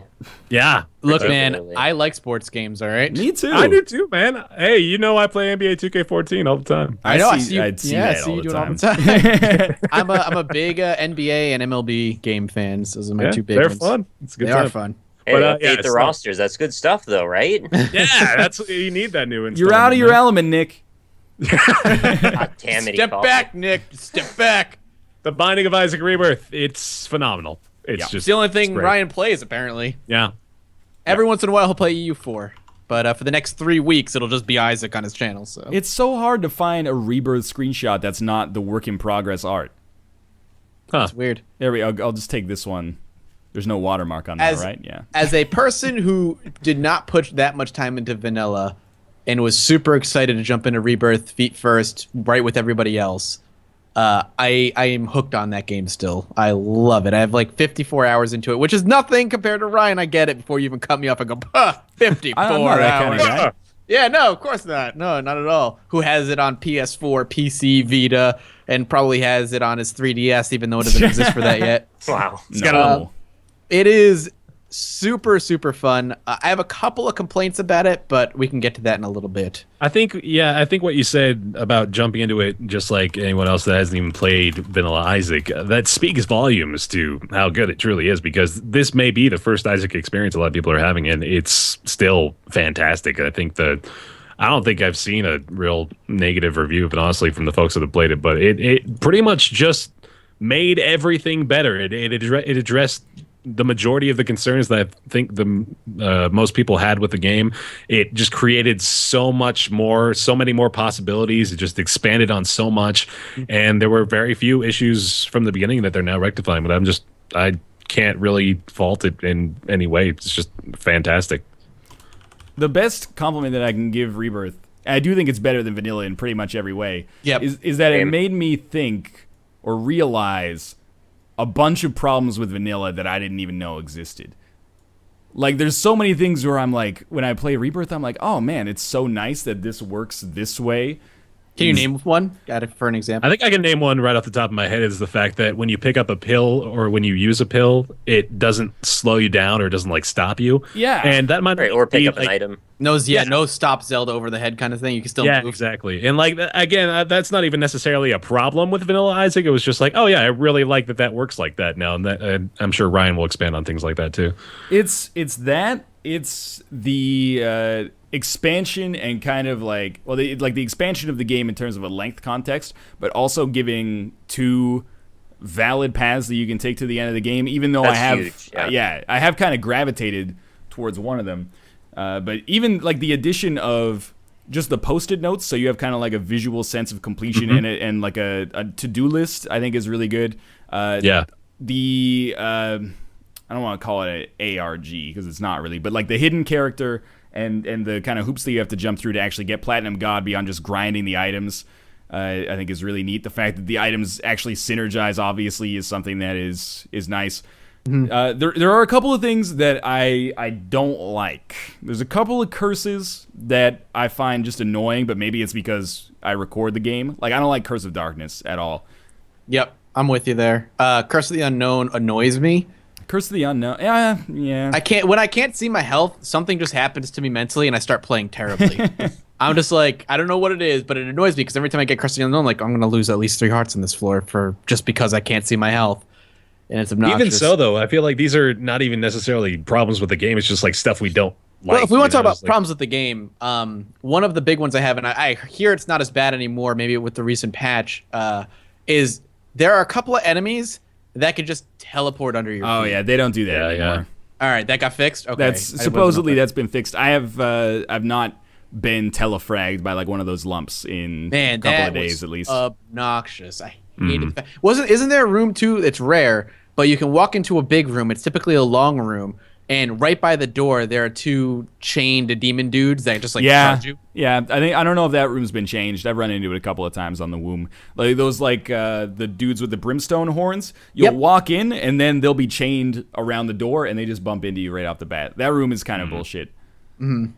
Other than that, I don't think there's anything mechanically that I can really bitch too much about. Honestly, and this is how I know that this is my easy game of the year. Yeah. Is that my biggest complaint about the game, the thing that I'm like, oh, why do they do this? Is that the map is too big to fit in the corner, but if you hit tab, it brings up the whole overlay, and I'm like, no, I don't want the whole overlay. Somewhere I want in between. I want the whole map in that tiny corner. Like I can squint, Yeah. I can handle it. That's my biggest complaint is there's no like overlay that I can kind of like set it and forget it. Either I'm gonna be The PS4 missing. version has it, doesn't it?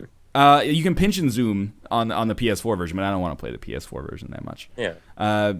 There's no overlay where I get like the full map, the time, and I'm not going to forget what floor I'm on. But it's a really, really minor complaint. I do find the final bosses easier. I don't know if that's I don't know if just that's even a me. universal thing, though. I think it might have more to do with the fact that there's a lot more really good items It that might be. you happen to get.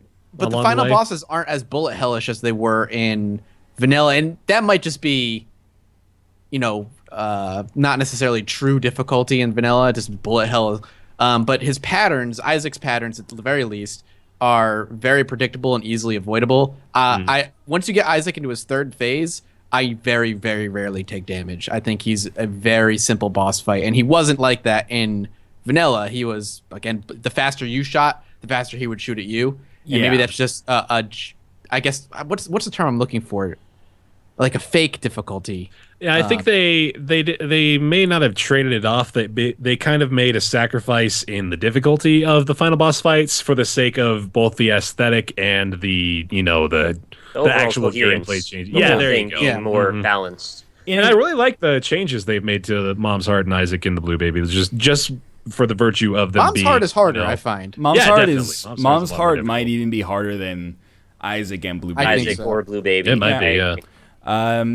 I think also, like, I don't feel like the game's easier. I do feel like Blue Baby and Isaac are a lot easier, but I feel like the rooms that lead up to them have a tendency to be a lot harder than they were in vanilla, which compensates for it. I don't know if it's equivalent, but That's true. The difficulty in Well, the Isaac, game is a Go lot ahead. faster now. I'm sorry. The game's a lot faster now, and that kind of adds to that. Each room is a little bit more dangerous. It just feels a lot quicker. You have to be a little bit quicker on your reflexes, and that makes, especially the chest, a little bit more hard.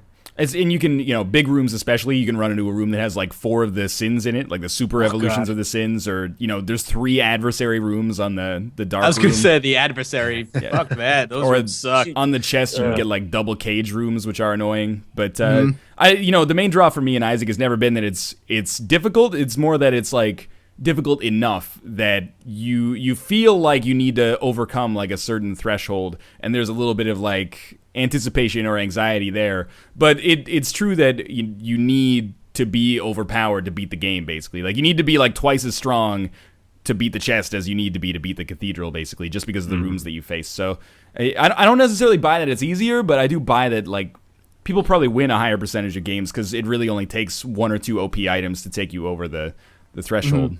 I think there's a lot more items in Rebirth that can almost by themselves guarantee a victory than there were in Vanilla Isaac. And I don't know if I'm That's possible. just shooting out of my ass on that, but maybe. Well, there's certain things like there's extra guppy items now, so becoming guppy's easier. I don't know if becoming Guppy's easier. It's just one, No, right? you don't think so? There's what new Guppy items are there? Isn't it Well, just there's Guppy's collar. It's that they made all the Guppy items count toward Guppy, I think is... Oh, Guppy's What hairball it didn't is? count before. Now it does. Yeah, So there's yeah. technically the 5 of them now. I totally forgot about that. Yeah, I still don't think I feel it's like they easier. appear in red chests a lot more often too. I thought that, but I think would you it's- think that? You think you would think that? It's like a 1 in Red 50 chest chance, and, I've heard. deal with the Yeah, devil but for well, Guppy? I think it's a feast or famine thing. And there's kind of like a standard deviation going on where, like, if you flip a coin, there's a 50% chance that it becomes heads. There's a 50% chance that it becomes tails. But if you look at a small sample, you could get heads 4 times in a row a lot, or tails 4 times in a row. I tend to find that like I get Guppy in fits and spurts, and then I go, I get Guppy like twice in a row when people are like, it's too easy. And then I get like four runs in a row where I get 2 Guppy items and never get a 3rd or 4th or 5th one. And then I start thinking like, man, like they really nerfed it, so it's harder to become Guppy. I don't know if it's any harder. Like by the end of Vanilla, I was becoming Guppy on probably a quarter of my runs, and I feel like that's roughly where I am in Rebirth. I do think that to make Guppy more interesting, they should make more transformations, because as it is right now, Right. Guppy I is was just hoping like for what more. people go for. You become Guppy, nobody even cares about Lord of the Flies. Most Yeah, people, I actually just became Lord of the Flies for the first time today, and I had to have people point out to me what the hell was going on. People 'cause I don't was even like, notice. What is this? Yeah. But yeah, my problem with the Guppy thing is just that the meta has become kind of static again. I hope that in an expansion, I mean, it bodes well that this is what I'm talking about. given that this is like a game of the year type stuff. But I hope in an expansion they balance it out to make deals with the angel more viable and maybe even like force you down that path more often, because the way it works right now is if you're like a half decent player and you can survive with a little bit lower HP, you just take your first deal with the devil even if it's shitty, and then at some point you're like, oh, it's brimstone, and then like, oh, there's mom's knife, oh, I'm guppy, and if you all you have to do is survive long enough to get there. I'm trying to think of like the new deal with the angel items, and there's like one good one, and then the others are just still shit. No. Like Breath of Life is garbage. There's the Holy Mantle is amazing. Holy Mantle is one I was thinking of. This Trinity is the good one. Shield is really good. There's the whole That's- Godhead set, which is ridiculous. I don't even know what that is. Maybe I haven't only unlocked have, that. Yeah, you haven't unlocked that. Yeah. Yeah. Have you unlocked that, Bear? No, I've watched all the other much better people way before me. I'm so far behind, man. Like I haven't filled a post-it note on normal for any character. Like I am so far behind. I'm done with the post-it notes. I'm trying to finish up the challenges, and then I'll tackle hard mode. Hard mode's not. It's so much better after the patch. It's a completely different experience now. Well, it sounds like it just sounds like normal mode with less hearts. I kind of with feel more like curses. hard mode shouldn't exist in a way, because it makes it seem like there's this like delineation, but after the patch they're very, very similar. You get more champions that don't drop consumables, and you get more curses. But I think I was talking to you about this on Skype, Ryan, where hard mode before, even though it was a glitch, it actually changed the game pretty drastically because the meta was entirely different. Items that were absolute trash in normal mode became incredibly viable in hard mode because they upped your luck or they upped your chances of getting just normal drops, and that made the run worthwhile. While in normal mode, you got those items anyway, so those items were just reroll bait every single time. Yeah. And now that they got rid of that, what's the difference? I was very shocked, actually, that was a bug that they patched. I thought that was the intended way the game was meant to be played. Same. Mm-hmm.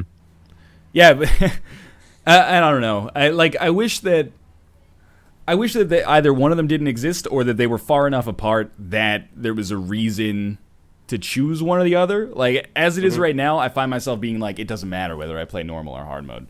Just a hard mode for the sake of hard mode, right? Yeah, it's like you play on hard mode to not give anybody an excuse if you win a run. Yeah. Right, yeah. Well, you were playing on normal, exactly, so whatever. Right? Yeah. Once I unlock everything, I'm never going to play it again. I have no reason to. It just makes it just more frustrating. Like, not being able to see your life all the time or not being able to see the map all the time. It's like, why? I want all the options. I want to be able to play to my best. Whatever, man. You're not a true Isaac player. You're playing the Lost on hard mode all the time. Masochistic handicaps is what the true binding of Isaac players are all about, man. I think there's some cool curses, though. Like, I like Curse of Blindness. It's forced me into some situations that I wouldn't have otherwise put myself in, and I think that's kind of a neat way of mixing up what's kind of a static thing where people are like, I take this item, I don't take this item, I don't take this item, I take this item. Makes it less mathematic. Yeah, I think it forces you into situations you're uncomfortable with sometimes. Or, you get a big question mark and then you're like, oh, it's a Tears upgrade. Okay. Yeah. I don't like Curse of the Dark just because it makes the video come out weird, but I understand why it exists. I don't understand why Curse of Darkness exists, because I don't have a problem seeing. If your gamma's at 100. Your gamma's up to 100. But even when it's not up to 100, I can see fine. On the Vita version, it's really like there's enemies that are impossible to see until they're right up in your face. Oh, okay. Interesting. Curse of the Unknown, I think is kind of cool. I think it forces you to play a little bit more consciously, and especially when it comes to deals with the devil, you gotta think twice if you're gonna kill yourself by taking them. What is it? Curse of the Labyrinth is actually good now on the first floor at least, because you get one more item room without a key. And then there's like Curse of the Lost. Curse of the Maze. Curse of the Maze. Yeah. Curse of the Maze is annoying. Sometimes can be beneficial. I kind of like it.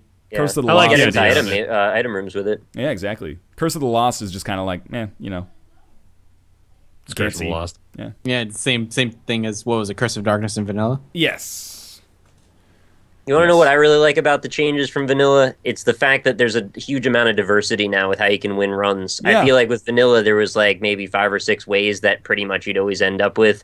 This feels like there's almost infinite possibilities of how I could end up finishing things. And, the videos that I've been posting on my channel lately have been an attest to the fact that there's like a million different combinations that will result in very different feelings with how your tiers synergize, how you play, how you see things coming together.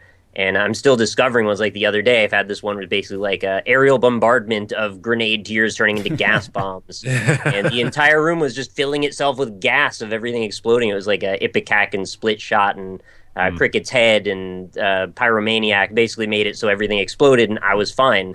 Like, those are kind of cool synergies, and I just wish there's even more. But as it is, it's fantastic. So that's the biggest change for me that I love. You're Did right. I just blow a party horn in the background? I heard that. No, that was my chair. It was so pitch perfect. I love Rebirth. Ooh, yeah. I completely agree with you, Nick. I was struggling to find what I was trying to say earlier when I said that like the difficulty of Isaac wasn't the main draw. What that is, what you described, is the main draw for me, is the weird synergies that you can get that are still viable. And Rebirth definitely hits that. Like, you're right, in vanilla it was like you had Mom's Knife or Brimstone, or you were Guppy, or you got an incredibly high rate of fire with high damage, usually. Probably as a result of get, like, getting Polyphemus? Polyphemus. Book Yeah. of Revelations, 9-volt, and just spam health. Oh, yeah. They're like, yeah, nuns have a Book of Revelations 9-volt or nail or something like that, and then just unlimited health. Like, you get the wafer and you just literally can't die. Stuff like that.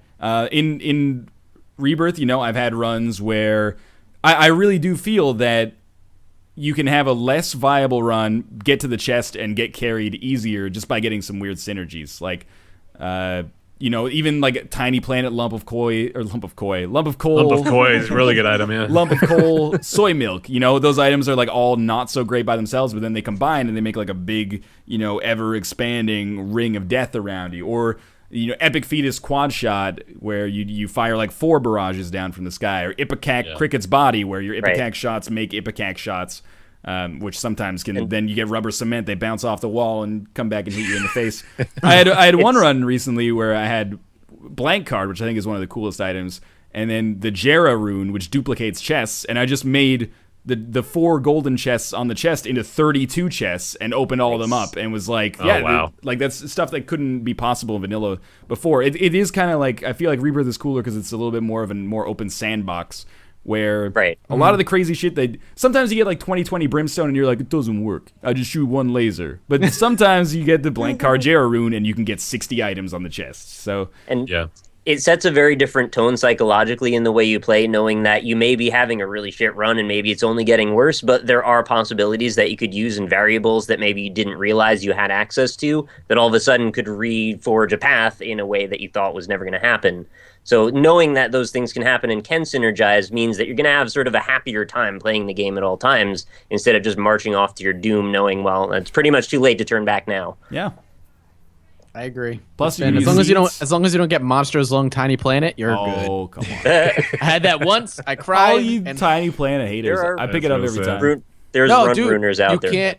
It's impossible to do anything with Monsters Lung and Tiny Planet together, though, because you spit your shit and it just goes out like a half an inch, tries to rotate around you, and just disappears. That sounds like a really bad bowel movement, man. Yeah. It gave me bad bowel movements. Tiny Planet is the one item. I take it almost every time it shows up, but I'm conscious of the fact that it can ruin runs. Like Tiny Planet Mom's Knife. Tiny Planet Mom's Knife. That's the worst is awful. combination that exists, I believe. Tiny Planet Proptosis makes it so that you can't shoot in front of you. Like, you got to get really lucky and stand.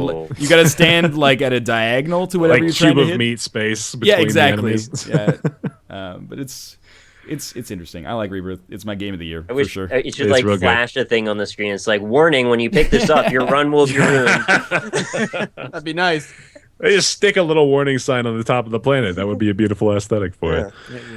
All right, that's Rebirth, and I believe that wraps up our favorite indie games of 2014. So this ended up being about 10 times as long as I had planned it to initially, but there was quite a bit to cover. 2 hours. Just short 2 hours, What the hell? I know. It's kind of turned into something crazy. But, thanks a lot. Anybody that chose to watch, we'll link... Well, there's not much point in linking to each other's perspectives of this, is there? But channels will all be down in the description, and we may end up doing something similar next year. We'll see. We'll see if we're still friends by then. But nonetheless, thanks for watching. At the rate it's going, me and Ryan will not be. But, thanks for watching. Thanks, guys. Bye-bye. See you later, everybody. I guess Bear's going to say goodbye on the video that I brought in. That's no problem. All right, see you later. Yeah, no, man.